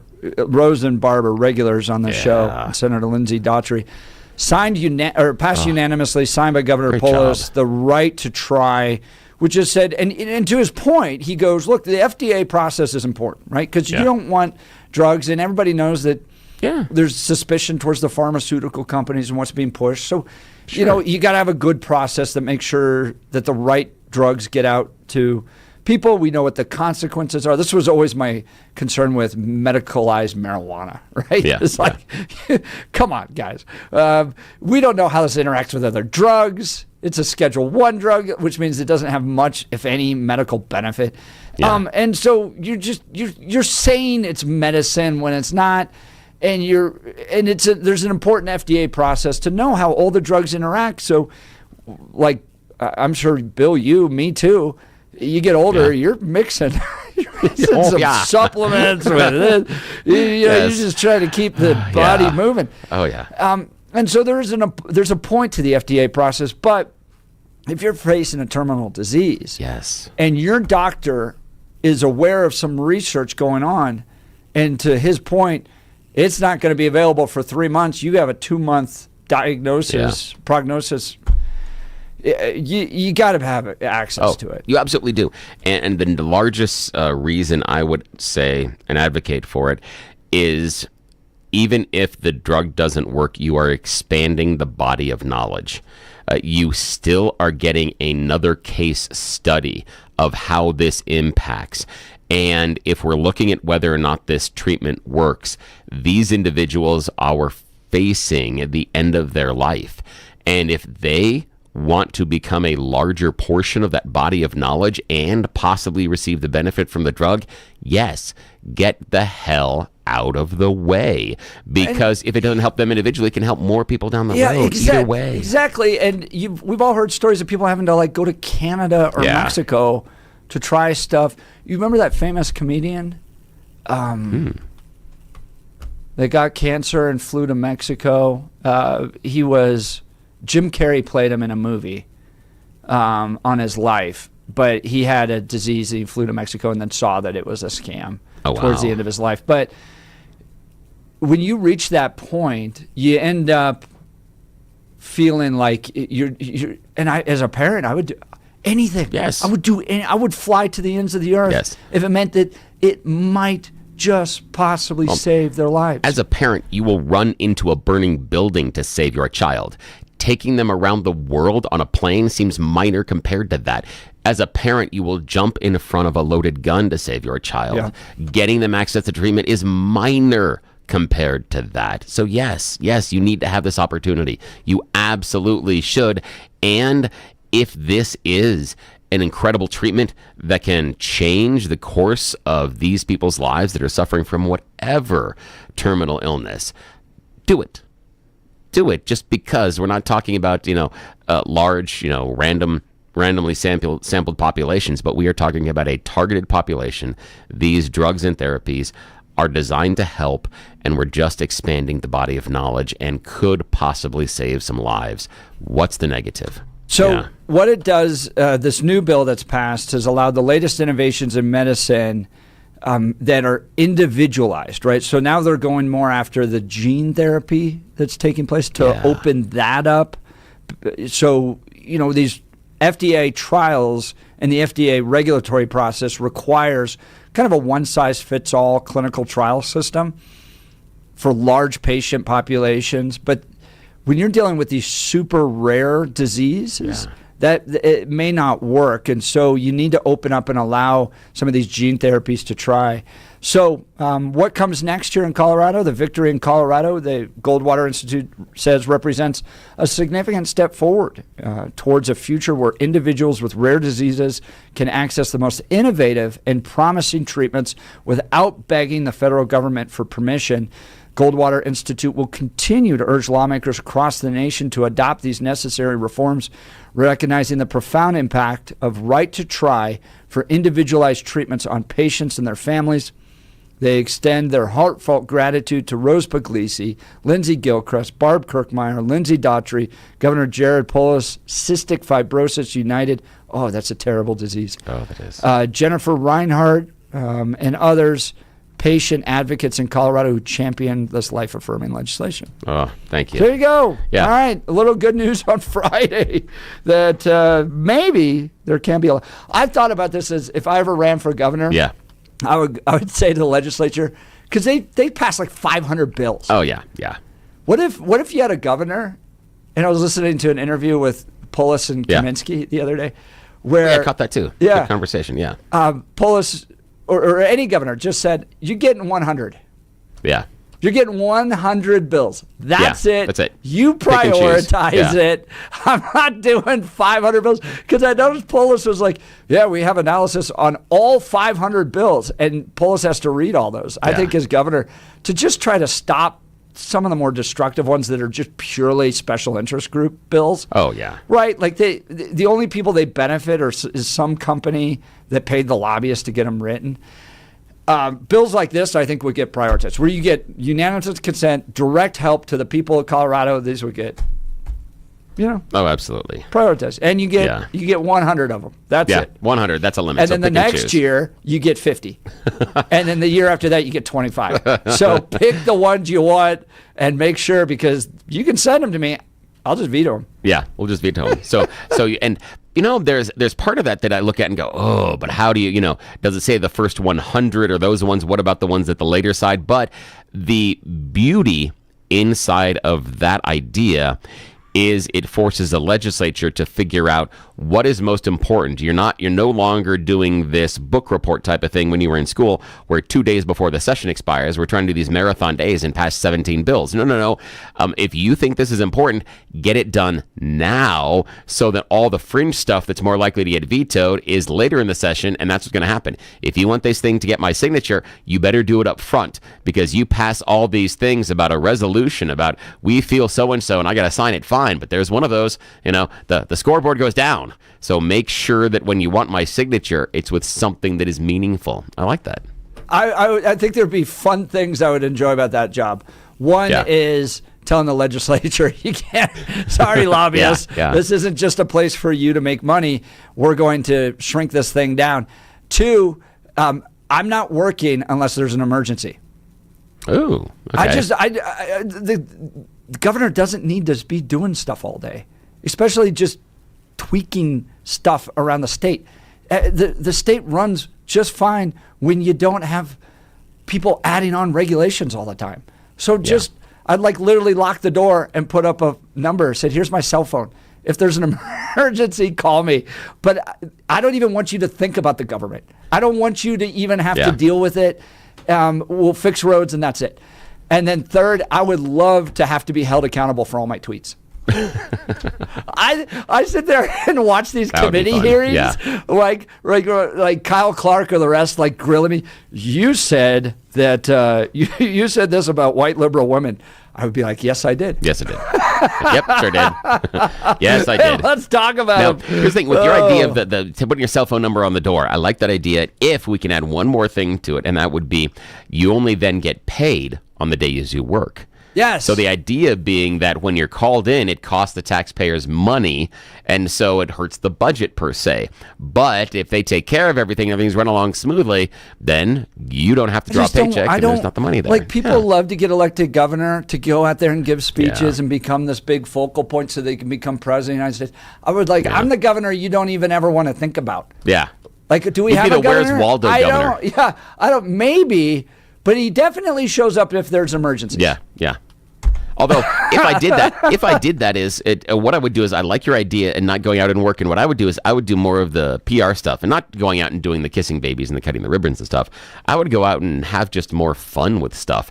Things like, maybe Civic Center Park, first Friday of every month, there's going to be a governor dunk tank. Yes. You come out there, I will sit there for with 2.5 hours. Cart. Yes. We bring all the food trucks, and I will sit there. And there's a rule, though, is what you have to do is before you throw the thing at me, me, you have to tell me why you're mad at me or why you like this. Whatever it is, I don't care, but I will give you a chance to scream at me and tell me why I'm a fool in my face, or tell me something you appreciate that I've done, but that's fine. You know what's Let's do wild, this. Bill? Yeah. Is that you and I, two goofs, Yeah. are more likely to get elected under this platform plan than actual talented people like Heidi Ganahl and George Brockler. What I appreciate most is the fact that you put talented in there. I appreciate that more than you know, my friend. You're absolutely right. That is perfect. People with a great vision to improve the state. Yeah.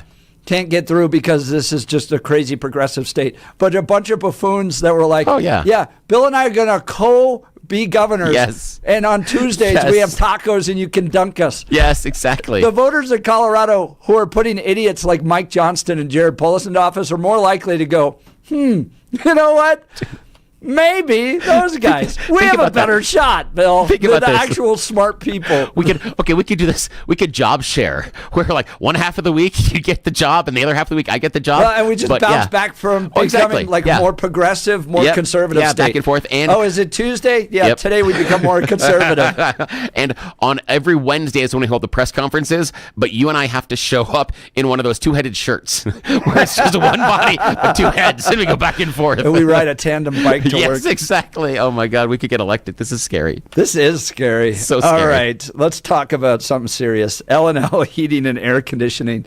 It is definitely the Friday before Memorial Day. Oh yeah. Our AC went out last summer, and it created quite a bit of consternation in the Hunt family because my kids are going, Dad, it's miserable, so hot in this house. We're sleeping, it's sweating at night. Please get air conditioning. And I'm like, all right, we got to get it fixed. So I went out there and did the research, talked to a number of different HVAC companies, and we chose the best. The best is L&L Heating and Air Conditioning. One-day installation, no stress, personal service from start to finish, and they even followed up to make sure everything was perfect. They absolutely nailed it. Our home is totally comfortable no matter what the weather. L&L Heating and Air Conditioning gave us peace of mind. Here's some of the deals they have. A free programmable thermostat or carbon monoxide detector with new furnace or air conditioner installation. No emergency charges, a $0 trip fee, price match value guarantee on equipment, free estimates, licensed and insured, and a 5-year labor warranty. Everything works great in our house. I can program my thermostat with my phone. It's great. Our family couldn't be happier. So if you're looking for fast, honest, reliable service, I highly recommend L&L Heating and Air Conditioning, 720-851-1691, 720-851-1691, bestdenverhvac.com. That's bestdenverhvac.com. I'm sure glad we called them. That number again, 720-851-1691. All right, we'll continue with your phone calls and texts. You're listening to The Jeff and Bill Show. This is Denver's Talk Leader, News Talk 710 KNUS.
Welcome back to the Jeff and Bill Show. We all know how hard it is to find a meal that everybody likes, right?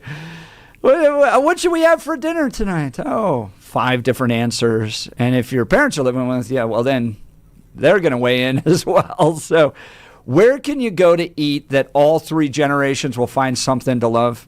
That's why we love the Black Eyed Pea. My parents love it. We love it. My kids, especially with all the athletes we have in our family, they can get that hearty, fresh food, which is great. You know, we just can't do the fast food anymore. And the cost advantage of going to fast food is gone now too. Nobody wants to spend $20 on a McDonald's hamburger. So you can get quality food for near the same price as fast food. And it's locally sourced, and everybody loves it. And it's a good time to sit down with the entire family. Black Eyed Pea, they've got different deals every single day. Listen to this. Monday, chicken fried Monday. Tuesday is beef stroganoff. Wednesday, deep dish chicken pot pie. Thursday is chicken and dumplings. And Friday, well, that's fried cod fillet. That's today. Saturday, tomorrow, shrimp scampi. Sunday, chicken marsala. Check it out at their website, blackeyedpeacolorado.com. They do catering as well. If it's a dinner party, rehearsal dinner, wedding reception, or company event, make it a success with Black Eyed Pea Catering. And no matter what the occasion, Black Eyed Pea gift cards are always great. For your special someone, birthday favors, or holiday presents, they have you covered. I love everything about this restaurant. I know you will as well. Support local. It's Maha. It's quality food. Keep it in Colorado. Visit the Black Eyed Pea near you. Black Eyed Pea near you. Might need some of that fueling up for Boulder. I'm going to take the boys up. We're going to go run the Boulder. You know, you on don't Monday. have to run that. I know, we It's got optional, the morning right? off, and I'm like, let's get up at 4 and drive to Boulder. It's all about choices, sir. All about choices, and I question yours sometimes. So last night we did a sprint track festival. So it was a sprint festival. Yeah. And there's no race longer than 800, which is 2 laps around a track. Still too long, And but still. Okay. My boys are all doing track. They're all very fast, very talented runners. And this particular race had an open masters division. Ooh, I like how they say masters, not old people. Yeah, right. Very kind. Exactly. Yes. And so I threw in, man, I haven't run a track race since my senior year of high school. Wow. Almost 25 years ago. Jeez. Okay, so not to embarrass you, but to embarrass you. How'd you do? How'd you do in the race, sir? So the 800 I did not do well on. Last place. All right, everybody beat me on 2 laps around. But, dude, I could hammer down for 1 lap around the track. I was right there with my boys. I beat one of them. No. Was right next to the other 2. Dude, I tell you, in soccer, I got a good 5 minutes. After that, I'm worthless. Exactly. Yeah, that's I it. was like, you can still, the old man can still buckle down. I'm so proud of you. We'll continue. You're listening to the Jeff and Bill Show. Nice job. This is KNUS.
Well, it is 9 a.m. in the Mile High City on this Friday, May 23rd, 2025. Good morning, Denver, Colorado. You've tuned into the Jeff and Bill Show, News Talk 710 KNUS. I'm your co-host, Jeff Hunt, along with Bill Thorpe, bringing you the freshest insights, hottest takes from the right, left, and center. We all know Colorado's blue, America's red. Well, it all meets right here on the Jeff and Bill Show, where you are included in the conversation. So give us a call, 303-696-1971, or text us on the Dan Caplis Law text line at 720-819-5115.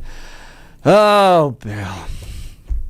Yes. This is what we're going to cover, and then we're going to get to some cowboy poetry with Jeff Well, I thought you were Hildebrand just here. talking to me, just like, Bill, I got to talk to you again. From top 5 to 406, Colorado Springs takes a shocking nosedive in best places to live ranking. Wait, hang on a sec. Okay, so best places to live ranking. Yes. Colorado Springs was at Number 3. Number 3. In the nation. In the nation. And now? 406. What? I'm just 406. I'm going to give you the reasons why here after news and comment with Blake Olson, but I would just like to point out for 45 years the city was led by a Republican mayor. Then all of a sudden they're like, let's go independent. And you in 2 years of a new mayor went from 3 to 406. Plus, this mayor also is facing investigations about a hoax, hoax around a hate crime. Oh my gosh! God, I'm thinking, what happened? The one In-N-Out burger closed down or something? What happened here? How does this 5 to 406. Wow, that is crazy.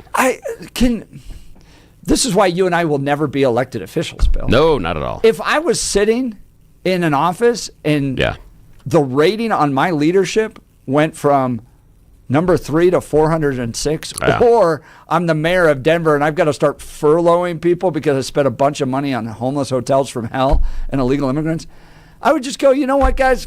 I'm clearly not the right person for this. I wish you the best. I'm going to go do something else for the sake of the city. But these politicians will just hang around and continue to drive these communities into the ground. Oh, we're going to get into this next, but now is time for news and comment with Blake Olson.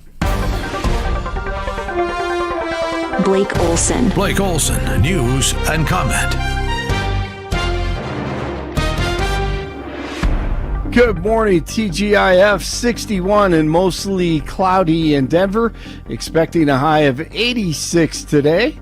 The 710 5-day forecast coming up. Our top story this Memorial Day weekend is expected to see a record-breaking number of travelers. AAA is forecasting 45 million Americans will hit the road between May 22nd and the 26th for the holiday weekend. That would break the previous record set in 2005. 2 more TDA members connected to a mass shooting in Chicago in the winter arrested this morning by ICE. Tom Homan's crew may be busy again this weekend. NBC News reporter Rory O'Neill on the big show this morning. He's proposing 50% tariffs on goods imported from the EU. This, I guess, would be separate from the UK deal, since the UK is no longer part of the EU. And he wants a 25% tariff on iPhones and Apple products that aren't made here in the U.S. He is DJT. 47 posted on Truth Social that Tim Cook of Apple needs to manufacture and build iPhones here in the States, not in India or any place for that matter. Or Apple will be hit with at least a 25% tariff. And as you heard, a 50% tariff on the EU beginning June 1st. I'm going to be a little selfish and take some credit on some of these things because as a whole, while we were having negotiations with the Freedom Caucus and we were talking with the White House, some of these items that are big to us but small in those talks weren't the focus anymore. One day after helping the big, beautiful bill pass, Lauren Boebert joining Jeff and Bill. And I had a private conversation with the president, and I said, listen, this Medicaid stuff is really important. It's really important that we claw back the Inflation Reduction Act, which is really the Green New Deal. And I said, however, we need to defund Planned Parenthood. That's got to be a part of this. Medicaid dollars cannot go to Planned Parenthood. And we did see a huge portion there. No abortions can be funded through Medicaid, through federal dollars. And this is a huge, huge victory, something that I have not seen since I've been in Congress. And now it heads to the Senate. Elijah Stacey is a young man in his 20s from Right to Try, pushing legislation in Colorado to help people like himself. He's staring death in the face, battling from a fatal muscle disease. And he was on with Jeff and Bill last hour. The law allows to try a drug if the manufacturer agrees, the doctor agrees, and themselves want to do it. But the difference here is that they do not need that safety data, which, if you understand drug development, that sometimes takes some time to do. And so if you remove that piece, that will then give patients the ability to take the drug. Now, I think that's really critical because if you're dying, you have 2 months left, and maybe that safety data would be done, in the 3rd month. So what? It's just unfortunate that you happen to get this disease at that time. You're short 1 month. I don't think that's right. I think that if everybody agrees, you should have the chance to try, the right to try. It's law now in Colorado and received well in the state, and he's thankful for that. And thank you, God, for Elijah Stacey. Unbelievable. What a gift and what an interview. Author, cartoonist Scott Adams told the world a few days ago that he was dying of cancer. And then he gets a call from an unknown number and allowed it to go to voicemail. It was DJT. He told himself, no, I'm not going to call him back. He's a busy man. He is the president. But later? Hours go by. It's the afternoon, same day. It's the afternoon. And all of a sudden another call comes through. And I thought to myself, there's no way he's calling me again. And I answer it, and it's Trump. And apparently he'd heard of my situation, and he had lots of questions. But he was just checking on me.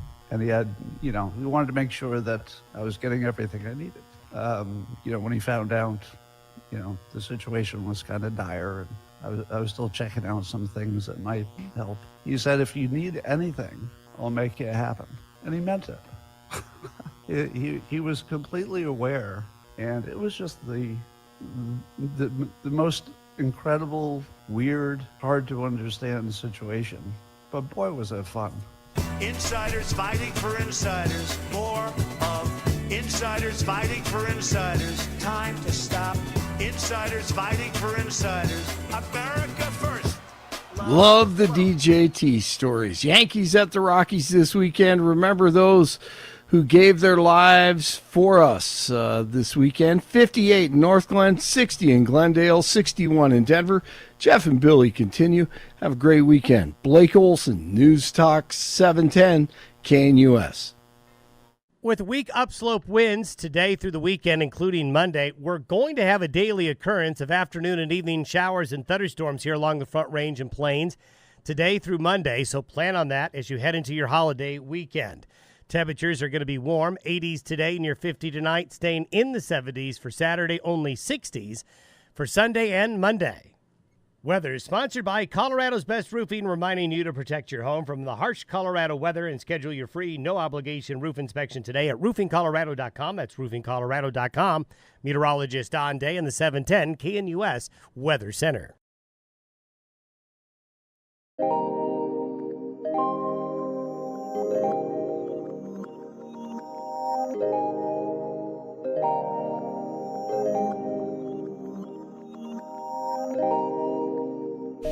All right, not good news for the city of Colorado Springs. This is from KRDO down there in the Springs. From top 5 to 406, Colorado Springs takes shocking nosedive in, quote, best places to live, unquote, ranking.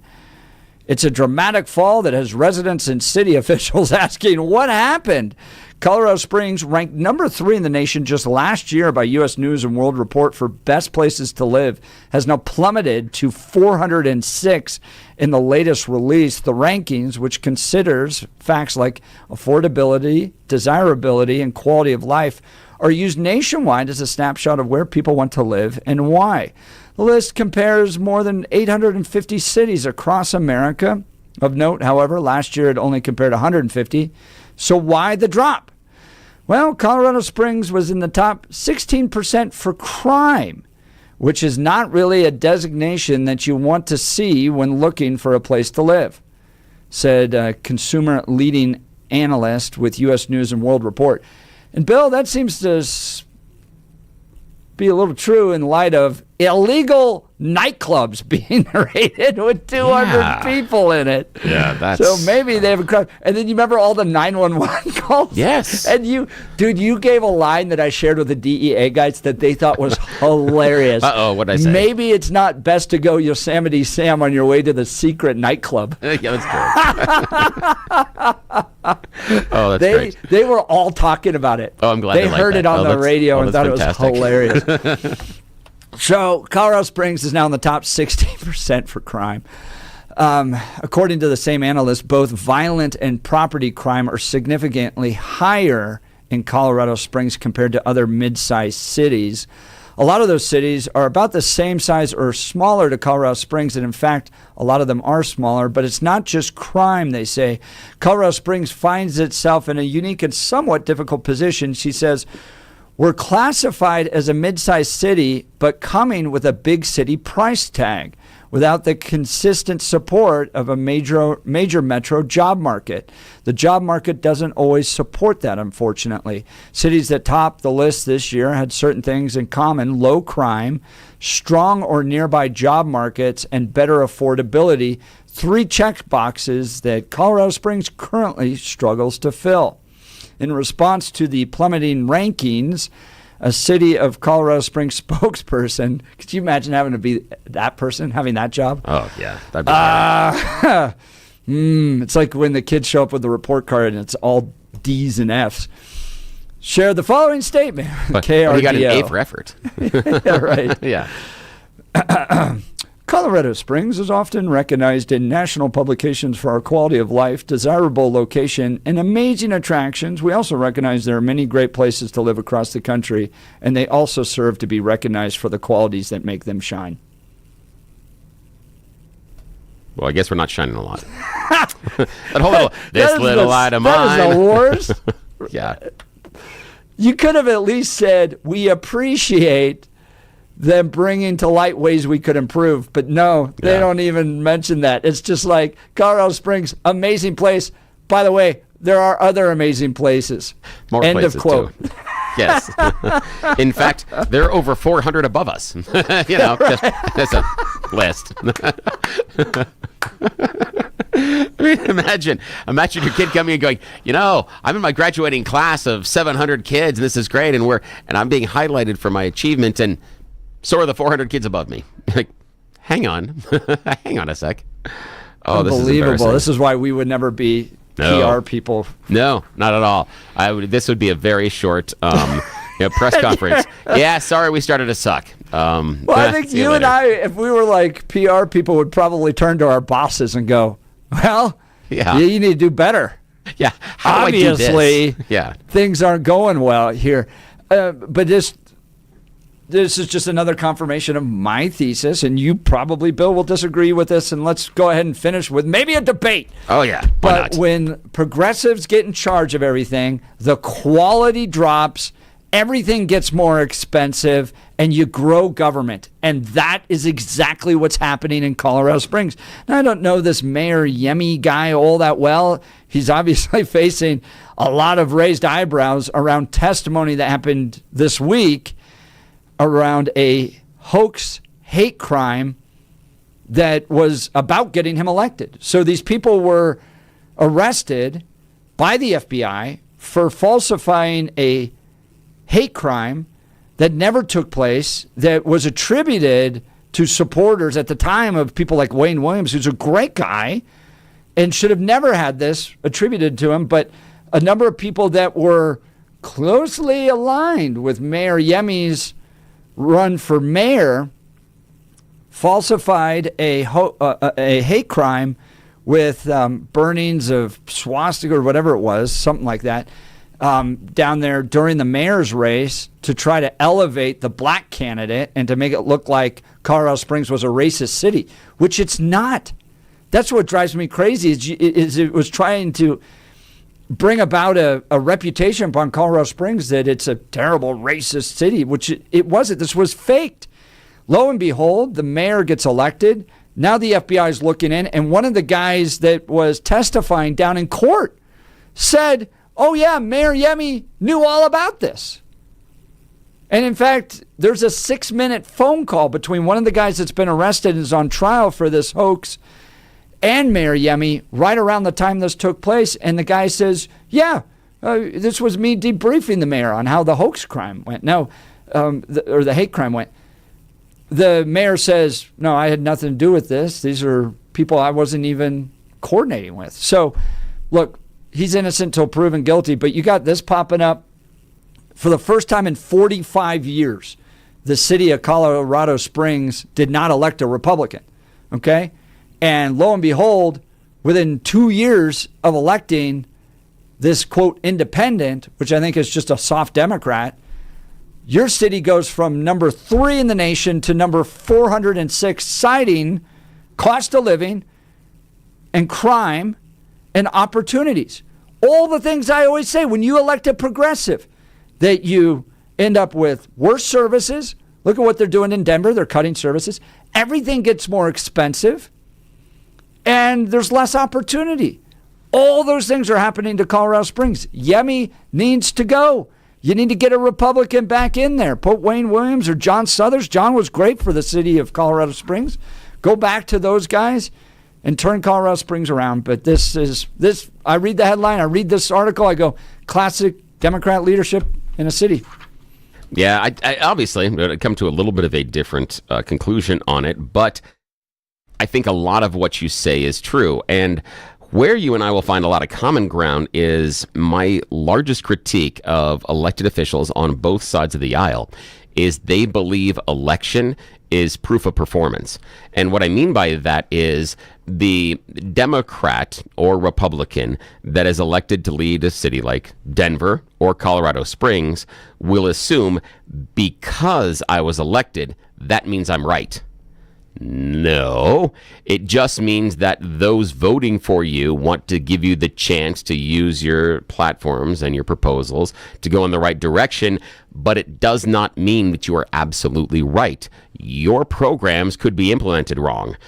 You could not know where 40% of the money is you spent on the homeless hotels. Maybe, Mayor Mike Johnston. Yeah, so it doesn't mean that you are necessarily right. And I get very upset with a lot of politicians for lack of self-awareness and lack of willingness to look into the mirror and simply ask the question, am I wrong about this?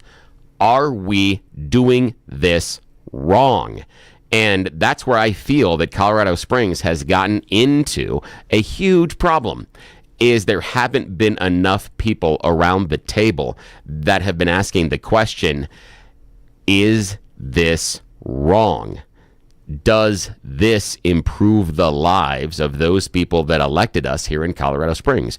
Way too many of those questions aren't being asked. And that's a huge problem, I think, on both sides of the aisle. And that's why I will come at you very, very vehemently for proof of performance. And one of those examples I think we can take in which a city self-corrected based on proof of performance is Aurora. Yes. They elected a series of socialists, right, and the socialists assume because we are socialists, we are right. And because you elected us, we now are anointed. And they were wrong. Their programs, their policies, their procedures were wrong. So the city now has elected a whole bunch of Republicans, and thankfully, I know that the Republicans feel they're right, but I also feel we have people in the city council and a mayor inside of Aurora that do ask, am I wrong? not an assumption of always being right. I know they feel they're right, but I think they are at least self-critical enough from my interactions with them, both publicly and privately, that yes, they do have that question. And I feel just from, I'm sitting here several hundred miles away down the road from Colorado Springs, that's the problem inside of the Colorado Springs government leadership right now, is there's not a questioning about, am I wrong? It was the idea of, hey, we have this new map. They gave us control of the ship. We're going to head this way, and we're not going to evaluate the journey. That's what I'm seeing so far. I don't see Yemi surviving another term. I don't either, think honestly. The drop of this, plus the headline coming out of the Gazette, which is his local hometown newspaper, that one of the activists involved in the hate crime hoax trials is blaming Colorado Springs mayor, saying he absolutely knew about this hoax. And if he was, then there's an FBI investigation coming, crime, all that stuff. Awful. Can I tell you something that hurts me about this, though? Is that myself being unaffiliated, I like the idea that you would have someone, even though he is admittedly liberal. We all can be honest about that. He did run under the banner of unaffiliated. I appreciate that. I wish there were more of us out there that are unaffiliated, because I know we are amorphous and an amoeba, and we are not marching lockstep, and we will disagree probably more vehemently with ourselves than we will with other political parties being unaffiliated. So we are not a uniform group, but I would love to see more people that are unaffiliated get elected. The problem is they don't have the backing. It's hard. Who helps the unaffiliateds get out the vote? Who are those people out knocking the doors? Who are the people doing the the community meetings? You don't have that. So that's the problem with the unaffiliated getting elected, is they have no constituency naturally built in, and so they don't have those levers. So while it is a dream of mine, I understand that it is going to remain a dream for a long, long time. Well, Bill, I want to fulfill one of your dreams, and that might be updating. Oh, we do have puppies. Oh, good. But that might be updating your appliances. Mountain High Appliance has great Memorial Day savings heating up. Now's the perfect time to upgrade your kitchen or finally start that remodel you've been dreaming about. Right now at Mountain High Appliance, save up to, and listen to this, $3,800 on stunning cafe appliances featuring customizable hardware and bold, show-stopping finishes.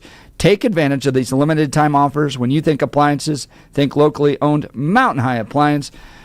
Gentlemen, take your wife a little browsing at some of those appliances.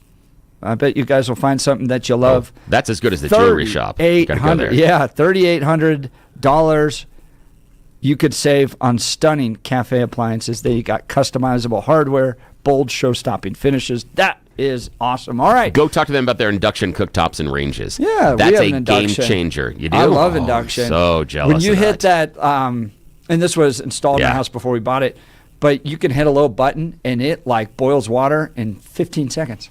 No, hey, listeners, you think he's bragging, isn't he? He's bragging about that. It's making me feel bad. I'm doing the old school boil thing, right? To sit there and watch and wait and wait. I know Mark Crowley has that induction too, and he says it's the next level. So I'm super jealous. It's really nice. Maybe I'm gonna have to swing by Mountain High Appliance. Very consistent in its heating, and you can hit that boil. It's called a boost button. Yeah, just hit it, because I cook my hot dogs by boiling them because I like them. No, I'm feeling soft, worse. And it just boils out water in like 15 seconds. I may have to go swing there with my wife this weekend, because we got an oven at home. It's I've repaired it a couple of times. I've replaced heating elements. I've replaced something top. But on one of the burners on the top, it's going the opposite direction. It's got the small burner and the large burner, and so you turn it one way and it's supposed to start the large burner. You turn it the other way, it goes the small burner. That's backwards now. Yeah.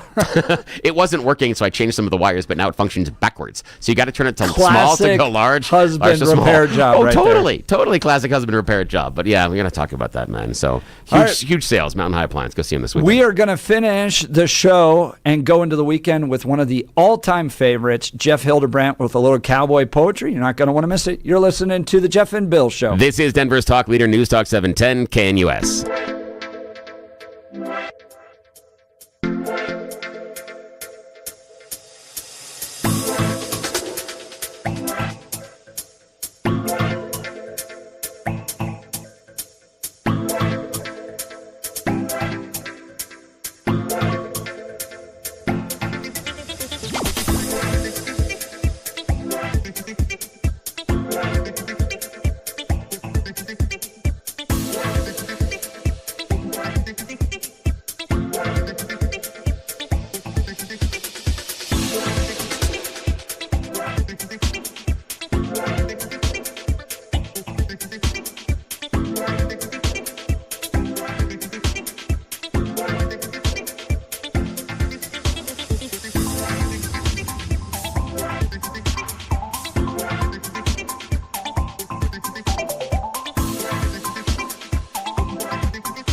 So, Bill, I went and met with Bobby from IHOP. You remember we've done these like live events? Bobby's and the best. And Bobby feeds us like a king. Yes. Whenever we're there. He's one of the operations managers for 8 IHOPs. And we do these live broadcasts at IHOPs. Anyways, it's always a bit of a circus when we do these live broadcasts. One time, it was like the Real Housewives of the Republican Party. It was like literally lawsuits then I yell at being people. served. and then he was at the other one with Bill and Rich Wyatt, where you yelling at guys each are other. like about to take it out to the parking lot. Dude, that was fantastic. And it went on after the microphones went off, too. It was great. And then you guys became friends. Yeah, afterwards. But it was cool. Bobby was telling me that when we did the IHOP broadcast at the Centennial location, and we had Jeff Hildebrandt, Jeff brought in a poem about pancakes, and it was a huge hit. It was so good. It was so good. That the people of IHOP... I thought it was flat. But you did rise to the occasion. Hey, we just go back and forth. You punny people, you are baking it easy. Oh, my goodness. Your descriptions are always so syrupy. So they... We're idiots. Trying to get through the story here. And it's just dad joke puns just going back and forth the whole time. Oh, my goodness. Jeff, he's mad that we're cracking jokes. Yeah, like eggs. Yeah. He thinks we're full of so horse anyway, feathers. So anyway. So they my point being, they framed your poem. It's hanging up in the IHOP in Centennial. You can go read your poem. They loved it so much. Well, that's terrific. Yeah, isn't that fun? I'm so honored. Yeah. I mean, nothing I've ever done's framed anywhere. So, well, normally for me, it's just don't allow this guy in. That's what I get. Wait a minute. Just wait a minute. We'll see. Okay. Yeah. So, Jeff Hildebrandt's our cowboy poet laureate. He takes us into our weekends on Fridays with a little cowboy poetry. You got some stuff in here on the penny, huh? Eventually. Okay. But first, I heard a story this morning from a person who shall remain synonymous about something that happened. And so I wrote this down, and you'll have to pardon me. I wrote it in pen, so it's going to be hard to read. But it's called The Hunt for Youth. The old man said that he ran track when he was just a kid. 40 years have passed since then. Now he's regretting what he did. He just volunteered to race in a Masters track event.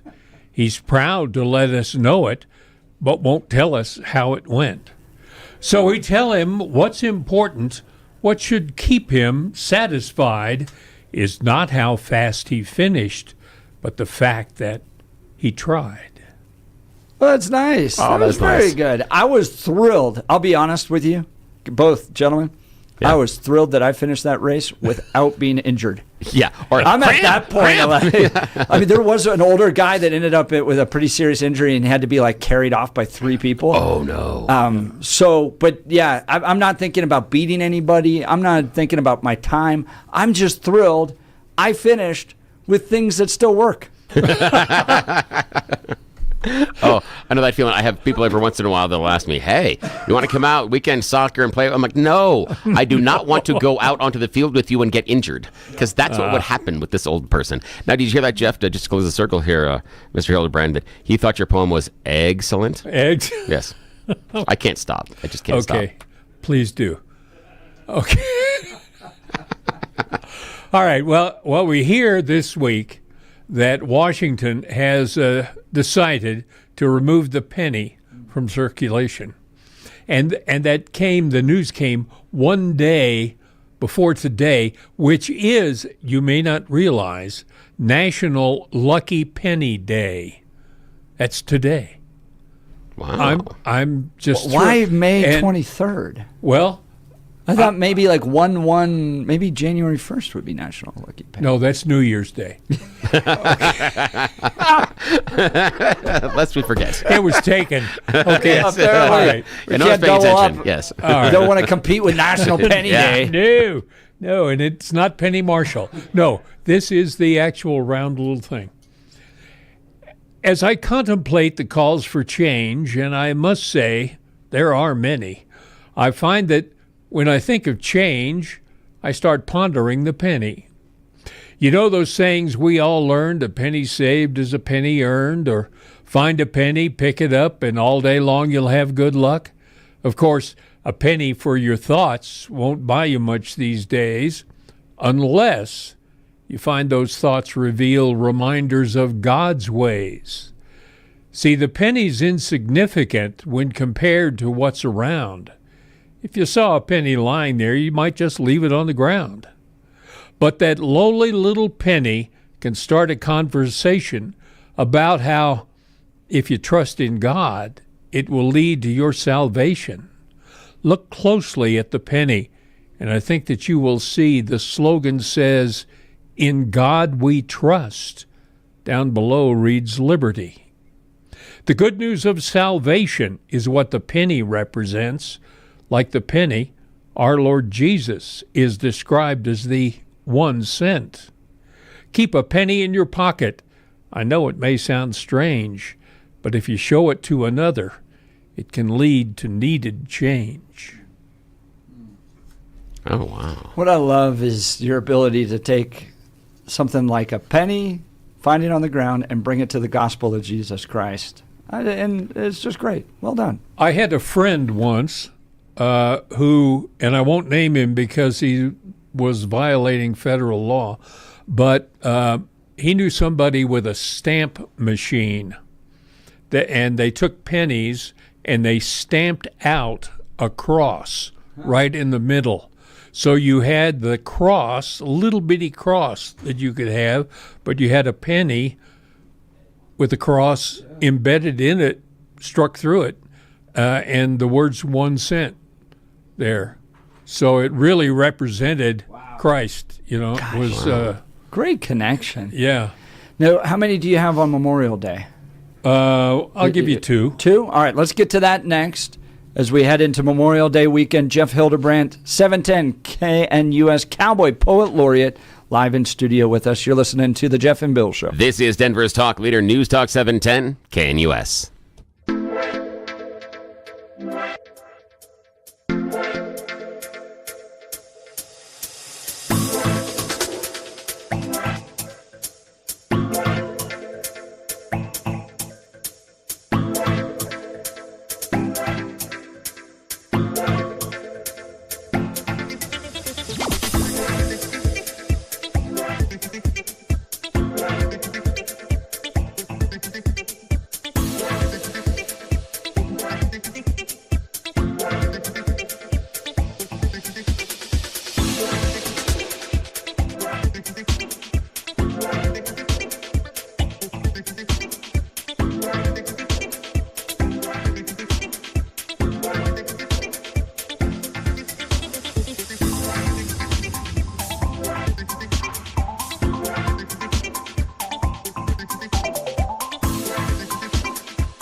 Welcome back to the Jeff and Bill Show. As we get ready for the weekend, we always like to bring the debate, the blood pressure, all of that down from 5 days of Bill. My friends still are like, you do that every day? I'm like, yeah, I debate Bill every single day. Yeah, you should get hazard pay. It's ridiculous. I mean, do it with me every day. My wife can't do anything about it because we're married. I'm like, ha-ha, the ring. You're stuck. Yeah, but you got an escape valve here. Yeah. We love to just take it down a notch and enjoy sauntering into our weekend. This is a special one. This is Memorial Day weekend. I think about a friend of mine that was lost July 21st, 2004. He was serving Operation Iraqi Freedom. One of those roadside bombs went off. He ended up with burns over 70% of his body, fought for 2 weeks, but ended up passing away. Mark Engel, graduate of Cherry Creek High School, 2001, lost in Iraq. As you reflect on Memorial Day, think about those that gave the ultimate sacrifice for the freedoms we enjoy in this country. And you've got some poems about that, right? I do. Uniform crosses on manicured graves, the home of the free because of the brave. Broken hearts and shattered lives. We all must help those who survive and weep around their loved ones' graves in the home of the free because of the brave. And since it is approaching Memorial Day, we remember the fallen. Each one paid the final price. Their future has been sacrificed so little girls can go to school and boys can live the golden rule. They're men and women, youngsters all, who answered yes to duty's call. They gave their lives for you and me in the fight to save our liberty. Now, what about the fallen who surround us every day? Those who answered no to God and blindly go their way. But God has more tricks up his sleeve to help the fallen ones believe and thus avoid eternal wrath. That's why he put you in their path. It's up to you to show and tell how Jesus went through living hell so they won't have to pay sin's price. For their sake, make the sacrifice. When you recognize the fallen, the first thing you should do is remember, once upon a time, the fallen one was you. Thank you, Jeff. Yeah, I appreciate that. We've got some time for some more. Do you have some more there? Well, let's see. That's amazing. You want something Western? You want okay. Yeah. All right, here we go. A Western has a hero who has a special horse. There's lots of fights and shoot-'em-ups, but the good guys win, of course. But when the bad guy has the drop and the good guy is in trouble, who's the one who goes for help and brings it on the double? Why, it's the trusty sidekick.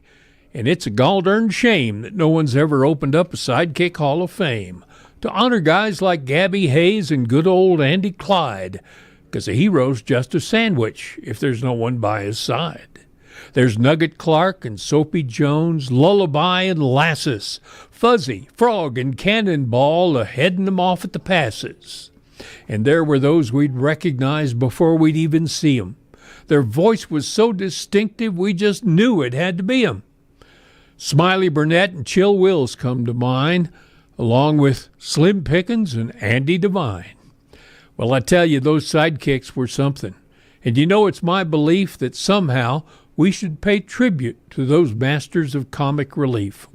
So doff your hat, raise your glass to the sidekicks of yesterday, and look to the heavenly roundup, 'cause they went that-a-way. Ooh. He has taken us from old men running on tracks to pancakes to Memorial Day to Jesus and the Penny to Wild West sidekicks. I love the idea of the sidekicks because this was when I was younger. Because you are. Oh yeah, absolutely, absolutely. And the idea that when I was reading Don Quixote, I still felt that Sancho Panza was the hero of that story. And in many ways, if you really go back and reread the Lord of the Rings trilogy, Samwise Gamgee is much more important than Frodo is, because Frodo fails numerous times and Samwise is the only one that stays true, really. And so, yeah, I love that idea of the light on the sidekicks. Also coming as a sidekick myself, just saying, Hey, we're co-hosts. This is the Jeff and Bill. Our faces don't get on the T-shirts. I'm the sidekick. Yeah, that's right. Well, I thank you, Jeff Hildebrandt, for that wonderful poetry. Thank you for reminding us of the sacrifices that were made, as you mentioned, for the little girls to go to school and boys to know the golden rule. Yeah, that's special. The freedoms we enjoy in this country come at a price, and there's many that paid that price close to us. And let's make sure we take time this weekend to remember them. Yeah, I do, because these are people that paid, in many ways, the ultimate sacrifice and did things that myself not able to do. I'm not wired that way at times, and we know that there are individuals that don the uniform to defend this nation and to fight for freedom, that they understood what that meant when they were given orders with certain missions and certain times, that coming back wasn't guaranteed. So, but they still did it. They still did it. So, yeah, give thanks this weekend. This is important. Well, it's been an absolutely fantastic show. If you're just tuning in now, you missed a lot. We talked about Colorado unanimously passing a right-to-try bill that will open up new opportunities for people that are terminally ill to get better access to experimental treatments. We also talked with Lauren Boebert about the big, beautiful bill and what's next for Donald Trump's legislative agenda. It's what she refers to you as, the big, beautiful bill. What'd she call it? What, OB3? Yeah, like B3 or something like that. I'm like, that's One big, beautiful bill, OB to the third. I'm telling you, if this show doesn't work out, then, you're going to find me down at some club here, and that'll be my dancer name. Just saying, I hope you guys tip well. Just, So yeah. Imagine that. That's something you have to scrub out of your imaginations for the rest of the day. If you're looking for a shirt, especially this summer, to wear around, we've got one for you. Yes, we do. At kyleskarens.com. Yes, check us out at kyleskarens.com. Did you hear about kyleskarens.com? Yes, Kyle's Karens. Now, this is the thing, Mr. Hildebrand and anybody else listening. Losing it over here. We are celebrating what could be Denver's best or worst news broadcast, held weeknights here in town on an outlet that's going to remain nameless. But you can support your fandom, or you can express your outrage. We have a flavor of both. We're not taking shots one way or the other. You can choose. So you join us at kyleskarens.com, kyleskarens.com, and there are T-shirts. You can proudly announce that you are a member of Kyle's Karens, or announce that you are not a member of that particular fan club. This all started because of you, our listeners. We asked you one day to come up with a phrase, a tagline, if you will, for those fans of that particular broadcast hosted by Kyle Clark, because every time, for whatever reason on social media, that Jeff mentions them, it is, we'll go back to Lord of the Rings, it's like Sauron releasing the army of ogres. They just, and all of a sudden, rah, and they all come out, and they pile on, and they have to defend their righteous show. So we wanted to make sure that they could celebrate their fandom, but if that is not your flavor, if you do not want your news delivered with feelings, you're more interested in facts, we have a T-shirt for you as well. Of course, appropriately colored, blue or red. Again, leans into the politics as well. Now, this is a professionally designed T-shirt. It has the aura. It has an outline of a sport jacket there on the front of the T-shirt. Because all good news broadcasters, regardless of political affiliation, always have to wear the sport coat. So just to honor Sport Coat Boy, it's a sport coat on the front of the T-shirt. And possibly something else there too. And then, but not referencing the show or the station. No, that's as far as you know. Also, it says you are either a proud member of or you are not a proud member of Kyle's Karens. All sizes are available, but this is a limited edition run. Only available for 2 more weeks. Yeah, 2 more weeks. 2 more Fridays. Yep. 2 more weeks from today. June and it is 6th. gone. It's out of here. Yeah, they are destroying it. They do not. The company doing this for us does not want to be held responsible for. They are destroying the proof. He is trying afterwards. to avoid us so bad right now. Oh, totally. He is totally trying to avoid us. Totally. And what I find hilarious is we have sold a number of. I am not a member of Kyle's Karens, but when you had done a numbers check, One blue one. One One fan. One fan. Of Yes. Kyle's Karens. One fan. Yes. And I am so tempted to ask who, but I don't think I should. I think that, if we wanted to, I could delve in there. Kyle's mom. Oh, there we go. It's got to be. Yes. But I love the fact that all the orders so far, all the wonderful, wonderful red shirts, we got one blue one. In fact, the hilarious part is when I asked the people doing this for us at the T-shirt company about the numbers, they came back and they said, "Oh, we have this many red ones," and they go, "And one blue one?" Literally, from the person doing the printing said, "Who the hell bought the blue one?"